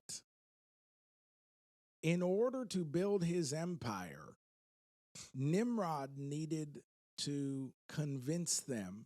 He's like the fireman trying to coax a cat out of a tree. Yeah. He needed to convince them to come down into the plain. It's on the plains of Shinar. That's very interesting. Where he wanted to build Babylon. And so he needed to find a way to talk them down out of the mountains. And his sales pitch, according to Josephus, was, I'm going to build you a better mountain than the one you're living on. Hold up. Pause. Please tell me you're going where I think you're going. Go there. That should trigger our minds back to the garden. Is that where you going? Yeah. Okay. Go. Like I said on Sunday, walked into her house and sold her what she owned. Sold Eve her old home. And made her sign a contract eviction that evicted her. They're already up in the mountains. They are in the mountains that God created. In fact, Noah landed on top of a mountain. A specific mountain range. The mountains of Ararat. Have you looked up Ararat? I haven't. It means the reversal of the curse. There you go. Noah's Ark came to rest on the mountains of the reversal of the curse. So they're up in the mountains already. And now you have this man who is more than likely manufactured and done some sort of deal to become something much greater. Yep. Has now convinced the earth yes to come down yes from the mountain yes to the plain so he can give them a mountain, so I can give you a mountain of our making. Yes. Because that's what the serpent said. He says, you eat of this fruit. He said to someone who was literally a junior member of the Elohim, if you eat this fruit, You could be like the Elohim. The Elohim. And it's like, I already live here, sir. You're in my kitchen. Yeah. Right. And yet again, it worked. It works because it plays on ego. Come on. Fear, desire. Come on. It pulls on these things. Yeah. Basically, fear, pride, and appetite. And they're going to build this structure where if the Lord floods the earth again, we'll be able to ascend into our holy mountain. to our own ark of safety. The work of our hands. We missed the last boat, but literally. Right. And you're not going to ever catch us slipping again. Right. And those mountains failed them during the flood. Oh, I can imagine. It says the waters covered everything, even the mountains. So playing on that trauma, he's able to tell them, our mountain is going to be better because it's waterproof. So our mountain, you can come inside and survive this flood we're worried about. Because we know that God has sworn, has promised not to do this again, but we're not comfortable staking our entire future on the promises of God. I just got another revelation. I love these conversations. I know they're the best. I hope they're enjoying it because this one's going to be long, even for us. But man, I hope they're. The name of the Lord is a Migdal Oz, strong tower. The name of the Lord is a Migdal Oz. The righteous run into it. Into it, and they are safe. We call the name of the Lord Jesus over you in baptism. Yes. Because before you go down into that watery grave, right, we are putting you in the name of the Lord. We're putting you in the ark. We're putting you in the name of the Lord. We're putting you in that Migdal Oz, that strong tower. Yes, sir. And it's no coincidence that they said in verse 4 of chapter 11 of Genesis, and they said, come, let's build ourselves a city and a tower whose top will reach into heaven, and let's make a name for ourselves. This is the whole thing. This is what Babel's about. So remember how we were saying, like, can you identify the sin in this? It's getting where it's hard to find something that isn't sin. Right. But the writer intentionally did not put it as a billboard at the outset. Yep. Where you can clearly see, oh yeah, this is where they messed up. It is the definition of the Antichrist spirit. Yeah. Nimrod is the archetypal Antichrist. Yes. He's giving you a false name to represent a false relationship, to produce a false sense of safety, when you already had the name, the relationship, the safety, the birthright, the proximity. The Migdal Oz, the strong tower, is we call it in English the castle keep. Yeah. And the reason we call it the castle keep, go to the UK, go to these places in the world where castles have been common. Many, many castles have crumbled, but the keep is still there. Yes, sir. The purpose of the keep is as a fallback position. If everything else fails, it's a panic room. Bunker, this bunker that the panic room, that if we have to fall back, we fall back into here and we'll live to fight another day. Yes. That's what the name of the Lord is. But Nimrod has walked into the living room again. This is the serpent all over Serpent again. Ideology, yes. Of the people of the name, and told them, we need to make a name for ourselves in the form of a strong tower. It's Antichrist. It's a replacement of the real. It's a counterfeit. Yeah. Everything about this is counterfeit. But in this lower realm, and that's what I want to get to, in this dimension, in the realm of, we say 3D, but really, technically, it's 4D. 4D consciousness, time and space. In this realm, what the Bible calls under the sun. Mm-hmm. In this realm, Nimrod's plan feels much more secure. Of course. Because anybody who's terrified, David said, it is a fearful thing to fall into the hand of the living God. Yeah. But then, when confronted with different forms of judgment that he could choose, he chose the one where God decided how bad it was, because he said, I would rather fall into the, man, that gives me chills. This is the same one who said the name of the Lord is amygdalos. Yeah. He said, yeah, it's scary to fall into the hand of the living God, but I'd rather fall into his hand than anybody else's. Yeah. But the impulse of the flesh consciousness, the carnal mind, I got this. Lower density thinking inside the matrix is, man, if you tell me I can do something about it, I'll feel so much better. This is what he's selling them on.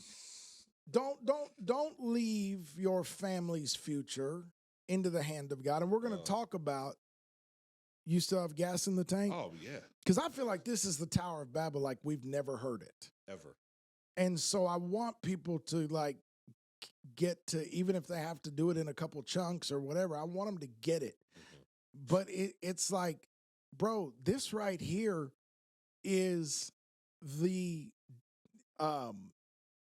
we're going to talk about what Nimrod got out of it. Because Nimrod has a motive in all of this. Mm-hmm. And if we can identify what was driving him and what made these people susceptible and what God's cure was, we're going to see a pattern we're going to recognize in our own lives. Come on. And we're going to be able to move through this next season of this awakening God has allowed humanity to begin to come into without making some of the same mistakes our forebears made. And so Nimrod, according to Josephus says everybody was living in the mountains. Everybody was scared to come down into the lowlands.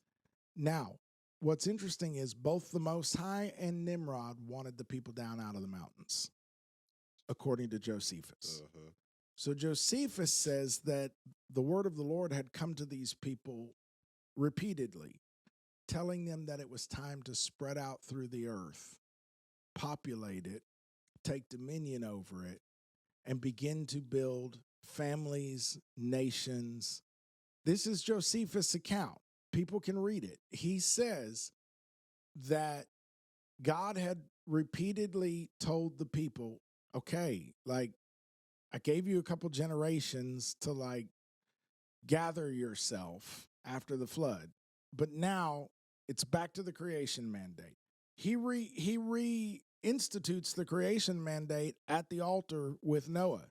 Genesis 9:1. Yeah. Be fruitful and multiply and fill the earth. He wants us back in the dominion mandate. Yes. So the people are, according to Josephus, still holed up in caves and rocks in the mountains, terrified. God wants them down because God wants them to go fan out through the globe and begin to spread his dominion again. Right. Josephus Josephus says Nimrod, on the other hand, wanted them down for another reason, because he was trying to build an empire. So Josephus needed to populate a city. And as we read here, multiple cities. Nimrod. Yeah. Sorry.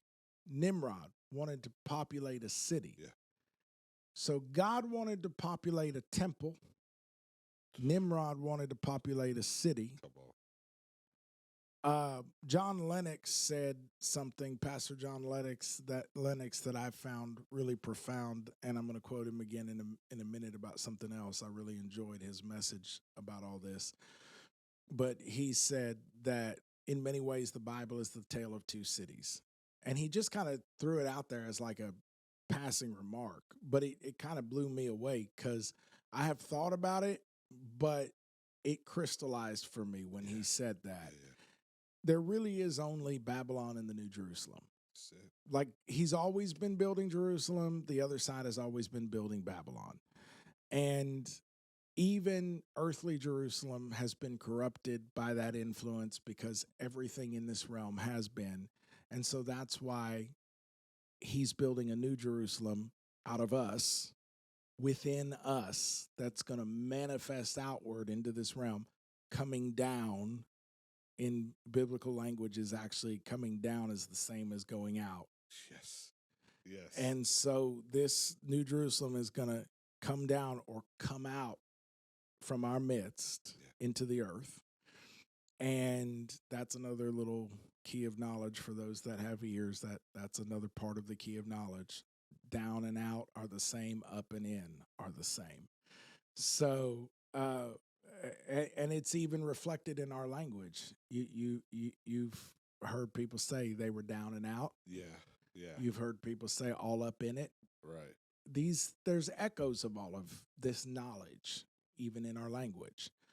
But the Antichrist spirit has always been trying to build Babylon, or now build a new Babylon, rebuild Babylon. So there's two cities at war, two kingdoms, two realms, and you could say two states of consciousness. Yes.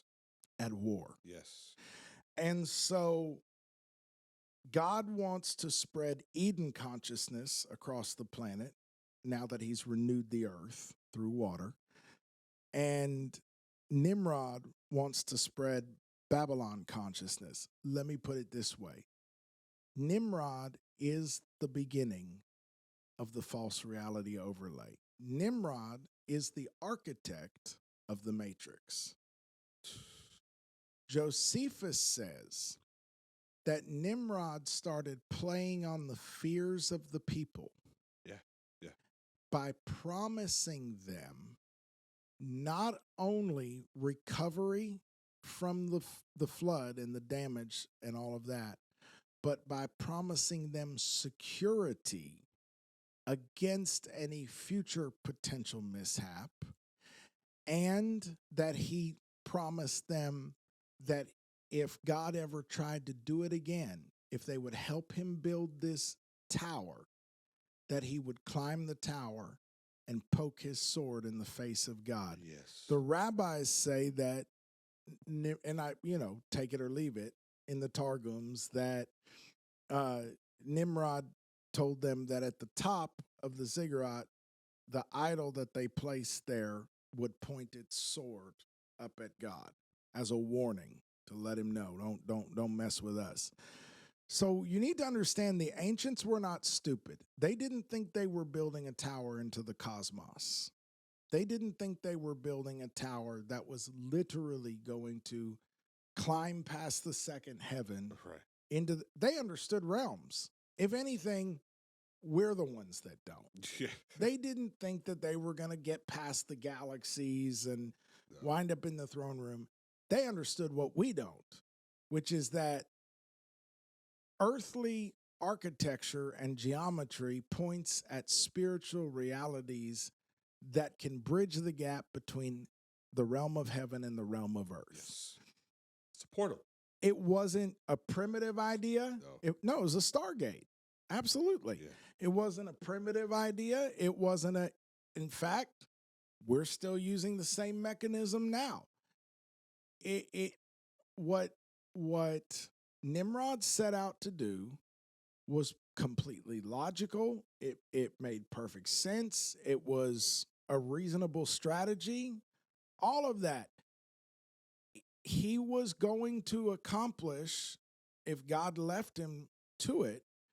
So the way a ziggurat is formed, just simply, so they do look like that wedding cake kind of thing. This one would be square. Right. And you have between 2 and 7 stories, but you have 3 main features regardless. No matter how many stories you have 3 main features. Well, what is this reminding us of? If anybody's been paying any attention to any of the talk about temples, you already know temples have 3 components. Come on. So in the case of a ziggurat, the way that it plays out is the foundation is earth. So a ziggurat, the bottom tier is considered, it's like where it's grounded into earth, right? And that's the outer court. That's in the temple diagram, that the bottom tier of a ziggurat is the outer court. That's the earth place. Yes. The inner court is the staircase. If you remember from your kid Bibles and all that, these Towers of Babel, even the silly circular ones that they draw that have the spiral, they have a winding spiral staircase going up. Y'all, that is a little silly in the sense that it's not historically accurate. If you want to know what this building looked like, go look up the Ziggurat of Ur. Yes. Ur is one of the best, in fact, I think it's the most well-preserved one we have. I think so too. But you've seen pictures of this too. It's the square stepped pyramid, and coming off of it is this one major staircase that goes, and we see the same kind of staircase at the pyramids in Mesoamerica. Yeah.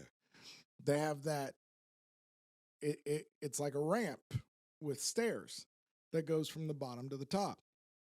But the silly version that's in your kiddie Bibles sometimes with the spiral staircase that goes up the round wedding cake, that's also esoteric symbolism. That's not that. There's a reason that all the motifs look the way they do. They're either historically accurate with the square stepped pyramid and the ramp stairway that goes up, or they're not quite historically accurate, but the reason for the representation of the spiral staircase is pointing at your spine, or the Bible has another metaphor for it, Jacob's ladder, a ladder between earth and heaven. It's where the divine energies, the spark of life that God has put in us, traverses up and down in our bodies from heaven to earth. The ancients knew this. Where you're grounded, that's the earth part. Up here is, and in the core of your being is the heaven part. Right. And the spine has always been represented either by a staff or by a spiral staircase. So there's a lady who thinks the only thing that glitters is gold, and she's climbing a stairway to heaven. All this stuff is deep in our cultural consciousness. So Nimrod's plan, we're going to ground ourselves in earth. We're going to build this staircase. That's the inner court. The priest ascends to go touch heaven. At the top of the ziggurat is the little house, we've all seen pictures of it. That is the holy place, and that's where the God lives. Can I just pause you right there? Yeah. I find that interesting because when in Exodus, in the verse after, where the Lord is giving them instructions as far as building the ark or building the tabernacle. altar. Oh yeah. Yes. Without any tool, uncut stones. He says also, do not make stairs. Right. for you to climb, for your nakedness to be the shame of the the priest. shame to be uncovered as you walk up the stairs. All ties in back to Noah It's going back to Noah, and his and it's going back to the garden. yes. They tried to climb the stairs the short way, and they exposed their shame. Come on. When humanity tries to accomplish this act apart from obedience and worship, fealty to the true and living God, we always we're caught with our pants around our ankles. Yes. Our shame is always exposed. Pride goes before a fall. Our shame is always exposed, and that's what it says. Do not ascend by stairs to the altar of the Lord, lest the priest's nakedness or shame be exposed. Yes. They all knew this imagery. They all grew up around these temples. But now you have Nimrod purposefully Yes. building this structure with stairs Right. attached to it. Because we have no fear or reverence Right. for this process. We're going to ascend Yes. one way or the other. Because we have enough of us, we have enough technology, like we're in a good enough position. Yeah, We can pull it off. We can do this. that's so good. And Nimrod is envisioning a priest at the top of that ziggurat cutting a deal at the altar with the principalities and powers. In other words, we're going to use this altar to form alliances to protect this realm from the Most High. Yeah. Yeah. We're going to make sure, we're going to all band together and make sure never again. He can't ever do it again. So what Josephus says is that playing on their fears and their desire to protect their families, Nimrod began to rule tyrannically. He was turning the governance of Babylon into a tyranny and convincing them that the only path to safety lay in absolute obedience to him. This is the matrix in motion. Nimrod has come along and sold them a false reality overlay powered by their desires and secured by their fears. Yes. And I guess you could say driven by their desires, secured by their fears, and powered by their pride, by their rebellion, that we're going to band together in one place under one earthly king. Yes. And we're going to bridge this gap ourselves and protect ourselves. And so Nimrod is directly contravening the plan of God. He is pulling people out of their clans and families down into one nation that he's bringing down here. He is stopping the spread of dominion across the planet. Yep. He's concentrating it in his city. God, according to Josephus, is telling the people it's time to spread out. Nimrod is telling them it's time to come together into my 15-minute city. So everything is exactly then as it is now. This is the same matrix. This is the same mechanisms behind it. Uh-huh. This is the same Antichrist spirit pulling the same stunts. And so your uniformity of language and same words, not the inner language, not the tongue that was already dividing, but the lip, the outward expression, and the vocabulary. What are we talking about there? Cultural conditioning. We're talking about narrative. Yep. We're talking about virtue signaling. We're talking about shame culture. We're talking about terms like conspiracy theorist and whatever, all the stuff we share in our culture, vocabulary that drives the conditioning of the matrix into us and takes away the organic uniqueness that God placed within us and forces us into the pressure of the mold to shape us in the image of the architect of this realm. Come on. And fire Come us on. in the furnace of cultural trauma. Come on. And lust and desire, and protect us with death and decay to keep the floodwaters out. And they use brick for stone, and they use tar, bitumen for mortar. They said, "Come, let us build for ourselves a city and a tower whose top will reach into heaven. And let us make for ourselves a name. Yeah. Otherwise, we will be scattered abroad over the face of the whole earth." What's wrong with that? That's what God told you to do. But dominion Yeah. breaks the spell of control. That's good. Hear me. Dominion breaks the spell of control. Earthly systems are obsessed with control. And God has always been offering dominion. And this idea of make ourselves a name, this is no different when the carbon-based man enthrones himself in earthly systems and makes a name for himself for a strong tower. That is the definition of marking your mind and marking your strength, your right hand and your forehead, and your emotional will and your intellectual will with the number of a man, 666. This is the beast system. Nero is Or Nimrod.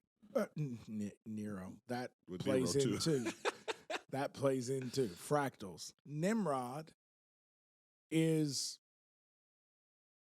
the false prophet or the beast, and the tower is the image of the beast. Yes. Because the tower is literally What's been manufactured. well, yes, and every temple is designed to show the architecture of the inner being. Goodness. Yes. So I want people to catch that if they can, that the image of the beast is the system, the structure that powers this effort, because the temple has always been the anatomy of the man that God created. It's grounded in earth. It has a stairway to heaven. It has a holy place in the center of its being where God meets with man and heaven touches earth. So the tower is quite literally the image of the dirt man, the image of the beast Yes. that they're worshiping. Yes. So we've gone from what was the sin to what wasn't the sin. You know what I mean? Yeah. So they're saying, let us build for ourselves. By the way, I think people pass over that. They didn't just say, let us build for ourselves a tower. Let us build for ourselves a city. This has always been these two competing cities. Yes. A city and a tower whose top will reach into heaven, and let us make for ourselves a name. Okay. And then John Lennox points this out, and it's so much fun. So Yehovah came down to see the city and the tower which the sons of men had built, and he made me laugh. He said the first point that God proved, because think about it. You telling me God can't see from where he's From his enthroned? throne? Yeah. And if he can't, he doesn't have binoculars? No, God's making a point, according to John Lennox. Man built a tower, and we've already talked about the colossal size of it. Yeah. Man built a tower into the heavens, and God had to come down to see it. So God is making a point. Oh my goodness. Nice job. You got as far as you could. Let me get down where I can see it. I thought that was so much fun. Oh my goodness. That is great. The Lord came down to see the city and the tower which the sons of Adam had built. The Lord said, behold, they are one people, and they all have the same language. And this is what they began to do. And now nothing which they purpose to do will be impossible for them. Does that take you to something? Not specifically. This is echoes of Eden. The Lord said, oh, yeah. Because, behold, they are like one of us. yes. They have tasted of the fruit of the tree of knowledge of good and evil. Now, lest they stretch forth their hand and take from of the tree of life. Why didn't he want us to do that? Well, no, he always Submit did. your fate in eternity. Yeah, perpetuated in corruption. Right. We would be just like the fallen ones. Yes. We would be no different. Eternity. Yes. Correct. The only option for us then would be the act, not even hell, it would be the lake of fire. Yep. Or maybe outer darkness, but even outer darkness gets cast into the lake of fire. Come let us. So he's talking to the divine council here. Yeah. By the way, right. So now, just for fun, there are 70 nations that spread out from Noah's family, according to the Hebraic way of looking at it. Each of them has one of the Elohim that are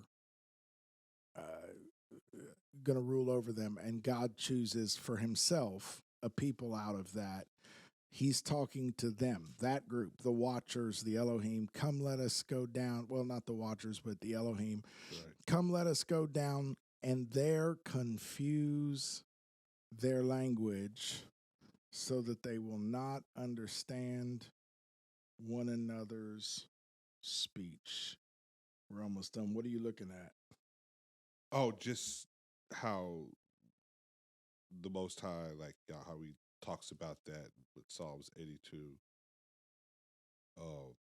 What's that? Yeah, Psalms 82 with the divine council and the 70 nations that he divides them up into.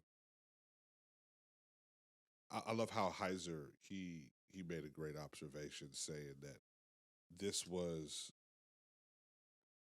a divorce. It was.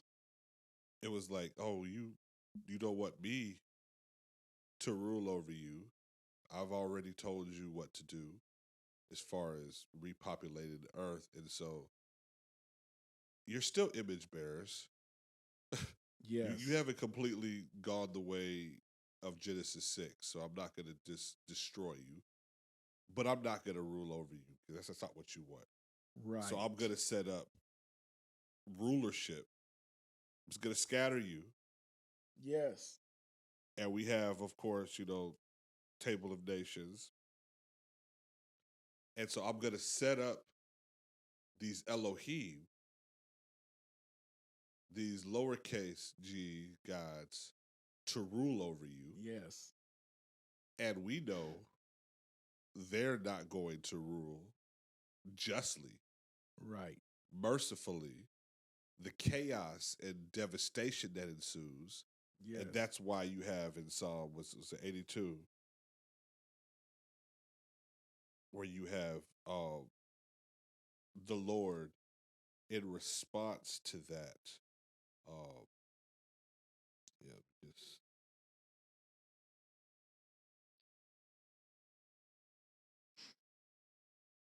Yes, Psalm 82 and 6. I said, you are gods, and all of you are sons of the Most High. Mm-hmm. Nevertheless, you will die like men and fall like one of the princes.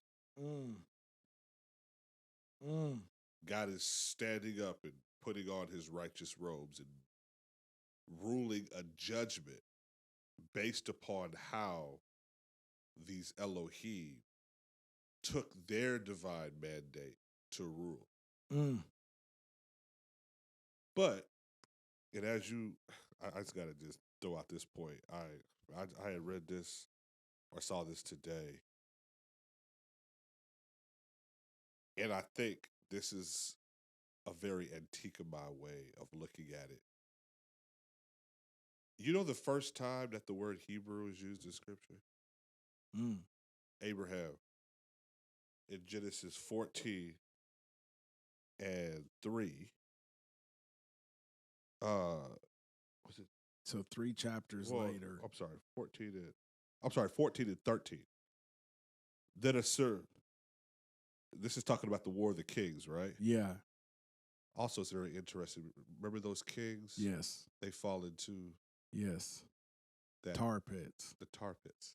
Yes, the 5 kings fall into the tar pits. We were talking about earlier. Yes, sir. Asphalt. Yes, sir. That was very interesting to me. It definitely is. They also took Lot, Abram's nephew, verse 12, his possessions and departed, for he was living in Sodom. Then a survivor came and told Abram the Hebrew. Now he was residing by the oaks of Mamre. That's interesting. The Amorite brother of Eshcol, the brother of Aner, they were allies with Abram. Hebrew. Wow. That word, Ivri, yeah, is said to mean on the other side. Yes. The whole world stood on one side while Abram stood on the other side. Hebrew literally becomes a badge of standing apart from the crowd. So we could say Antikemi is just Hebrew. Hebrew. It's the Hebrew way. It goes even deeper. Because after Abraham, you have Isaac. Yeah. And Isaac, he and Rebekah give birth to Jacob. Right. So he's named Jacob. Supplanter. Yes. Heel grabber. He's literally following his brother. Yeah. Out the womb. He's grabbing at his heel. This is going back to the bricks.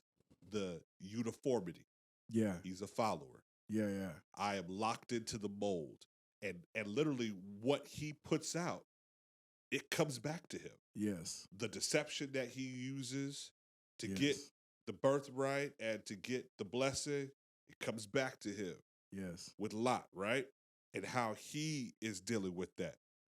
But notice how after he wrestles the angel of the Lord, his name is upgraded. Yes. And changed to Israel. Yes. That is so powerful. Yes. Because we know how Israel is the apple of his eye. Yes. Literally, they are meant to be set apart. A city set on a hill. There we go, on that mountain again. Yeah. That is something so integral to why Israel was so important as a beacon to the world. Yes. Like, this is how we get back to the garden. Like, the Most High is like, I want to bring all my image bearers back into covenant relationship with me, and I want to bring them back to the garden, the Eden mandate. But I got to start with one people. And so I'm going to pull them out. Abraham, you leave your father's house and you come. And I'm going to put my mark on you. Yes. And there's going to be this covenant relationship. And the outward is going to show an inward transformation. And that's going to be a standing statute for all of your generations. And out of you, Jacob, you're going to have a nation that's going to come out of you. And this is just one little food for thought that I read today was really cool. The 12 tribes of Israel came out of Jacob. And a fun little tidbit is if you take all of the names of the 12 tribes of Israel, that adds up to 49. Right. I'm sure you knew that already. Yes, but This blew my mind. yes. And of course, that's 7 Times 7. times 7. Yes. It's 49. We haven't even started to go to that whole side of things with these. We'll just throw that out there for just for funsies. Just for funsies.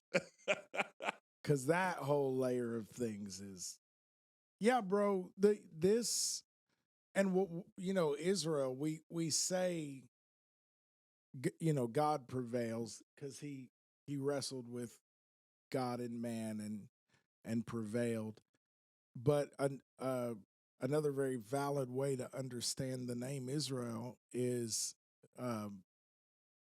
God will rule, or he will rule as God, or he rules as God.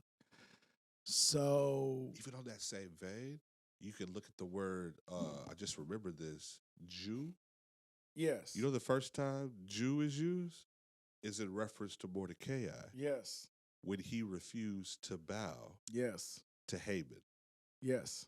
And he was identified as this Jew. This Jew who doesn't. Antikemi. Yes. Literally, all throughout the chosen people of God, and for that specific mission, they have a consistent theme. Yes. Of lying in opposition, refusing to conform, refusing to bow, yes, refusing to follow suit. And even when they did, their identity was like that at first. The Lord came in and said, I'm going to change it. I'm going to put my name on it. And there's always been an element in the court of Babylon, as we learn in Esther, that is selling the narrative that the Jews are what's broken with the whole system. Right. So these themes, because the world can't abide. And my people, according to the flesh, are deeply under the spell of Nimrod right now, the Antichrist spirit. Yeah. Until the scales have dropped from their eyes. But there is something about them that represents some highly polluted, highly degraded streak of awareness that annoys the system, that there is something, there is another side. Yes. There is something in opposition. So the Lord said, behold, they are one people and they all have the same language, and this is what they began to do. And now nothing which they purpose to do will be impossible for them. Come, let us go down and confuse their language so that they will not understand one another's speech. That word confuse is wild. It means to mix, but it's to anoint. Oh, my goodness. To anoint. Or to feed with fodder, mixed grain. So God is filling them with it. One of the senses of it is to like drown, typically with oil. So basically, God, his solution to this is to feed their inside to seed them, to anoint their consciousness with something from the inside that breaks the spell of whatever it was that was keeping them uniform on the outside. So basically, he broke the narrative. He red-pilled them, and he broke the spell of Nimrod's. It's the anointing that destroys the yoke. Yes, sir. Yes, sir. So he breaks the spell and scattered them abroad. And here's a neat little, to me, this is probably how to kind of bring it home. Confuse their language so that they will not understand one another's speech. So the Lord scattered them abroad from there over the face of the whole earth. That face word. And they stopped building the city. Not the tower, the city. It was about Babylon the whole time. Therefore, its name was called Babel, confusion, because there the Lord confused the language of the whole earth, and from there the Lord scattered them abroad over the face of the whole earth. So we're back to this punim word, this face. Nimrod, it goes to great pains to tell us that he becomes a mighty hunter in the face of God. And it is said, like Nimrod, a mighty hunter in the face of God. They're repeating that. Now we finish the story with, so the Lord scattered them over the face of the whole earth. And again, we're told twice, over the face of the whole earth, by feeding them something that you give to domesticated animals. So God feeds the hunters prey with something you give to domesticated animals, provender, mixed grain. He anoints them with something that scatters them out of the hunter's grasp, who was a hunter in the face of God, and he scatters them over the face of the earth. He springs a trap. And this goes back to the Jacob and Esau motif, or forward to, because when we meet Jacob and Esau, we pick up this thread of a mighty hunter. And Jacob and Esau come out of the womb, and their description, as you said, not uniform at all, but Jacob is grasping for it. Their description is very interesting. Esau is a hunter. It says a man of the field. This thing about hunters is really important. It's important for understanding who Nimrod is, because a hunt is all about, in Hebrew, the chase. That's what it means. The chase, the runner through open fields, the one driven by appetites. What Nimrod and Esau both represent, and there's all kinds of really interesting ties with, you can rabbit hole Nimrod and Esau if you want to. Lots of fun stuff there.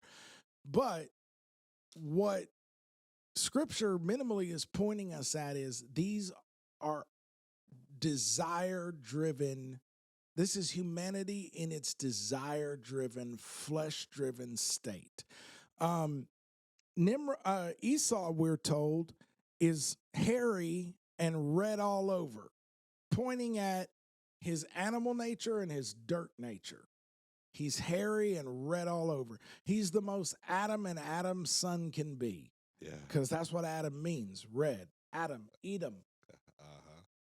Adam. Edom. Right. Same word. So Esau is the earth man, and because of that, he's driven by his desires, and he's a man of the open field. He's always on the hunt. He's always on the prowl. He's always in the chase. Nimrod is a mighty hunter in the face of God, a man driven by desires and passions and the chase and the desire for prey and conquest. And Jacob, we're told, was a dweller in tents. I love the word of God. Man. A gentleman, a dweller in tents. There's something about, as mixed up, as screwed up as Jacob was, as off-kilter as his instincts were, as broken as he came into this world, as much as he was grasping for identity and trying to accomplish in the flesh what God already planned to do in the spirit and all that, there's something about Jacob that was more of an inside man than an outside man.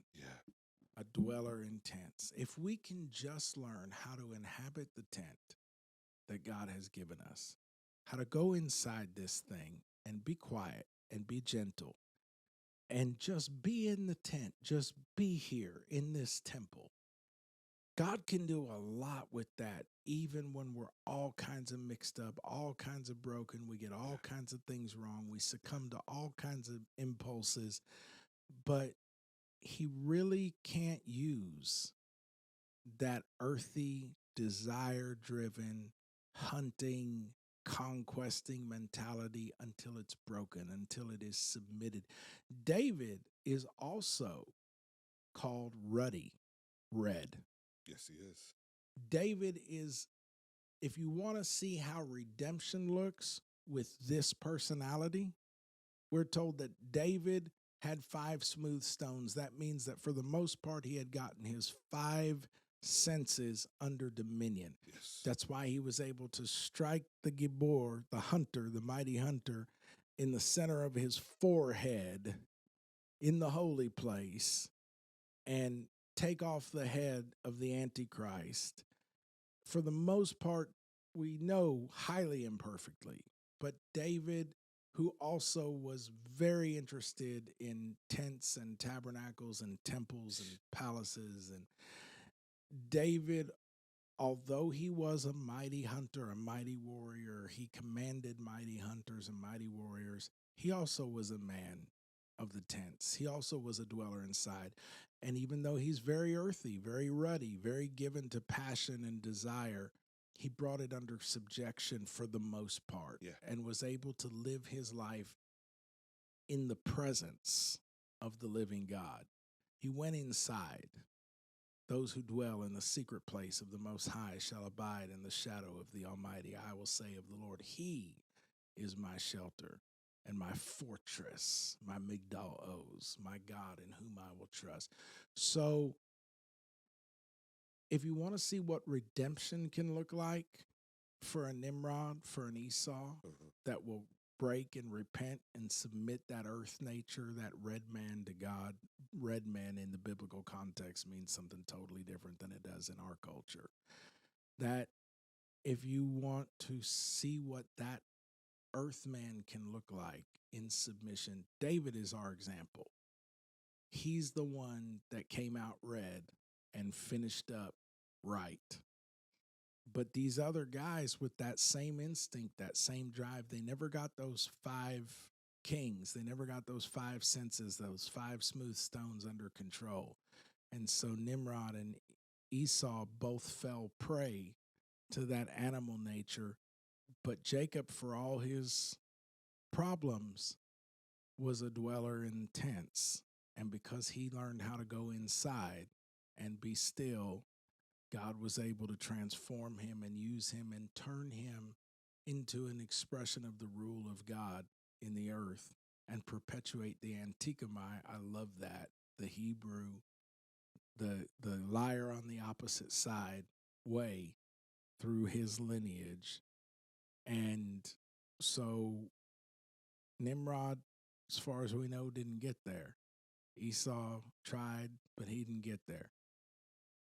Jacob, David, these men got there, and God transformed them from the inside. So to me, the lesson of the Tower of Babel is that when God destroys the old world and wakes us up to the fact that we were living in a mirage and everything around us was a matrix of deception, and we begin to come awake and we begin to see through the false reality overlay, one of the first creatures that's going to meet us right there on the mountainside where God saved us and reversed the curse after the flood is this hungry man, this desire-driven man, this valiant warrior that's going to want to take charge and create this new world. And you see these people calling themselves, awake or woke, and calling themselves,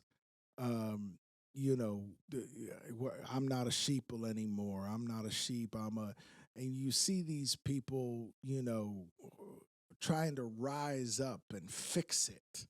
And you got to realize that the stage of the awakening process that they're in is that Nimrod has walked into their holy mountain and he's trying to sell them on coming down into the plain of Babylon and building a false construct. He's trying to put a false reality overlay right in the heart of the wreckage that was left by the destruction of the last false reality overlay. He's trying to rebuild the matrix. Yes. He's trying to reestablish the dominion of the fallen ones in the new world. And he's trying to thwart the purpose of God to bring about the agenda of dominion through you.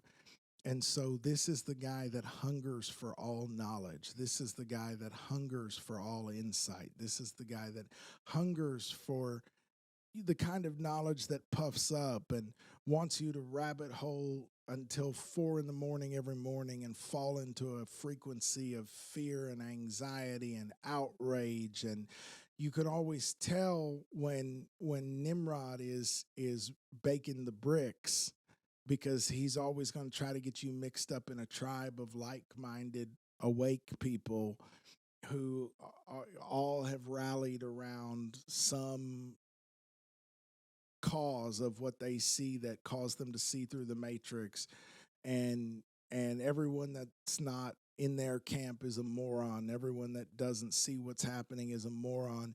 But he's always going to try to get you to form a new identity around that new level of awareness that you're in, and he's going to try to get you to join him in this cause to fix the problem.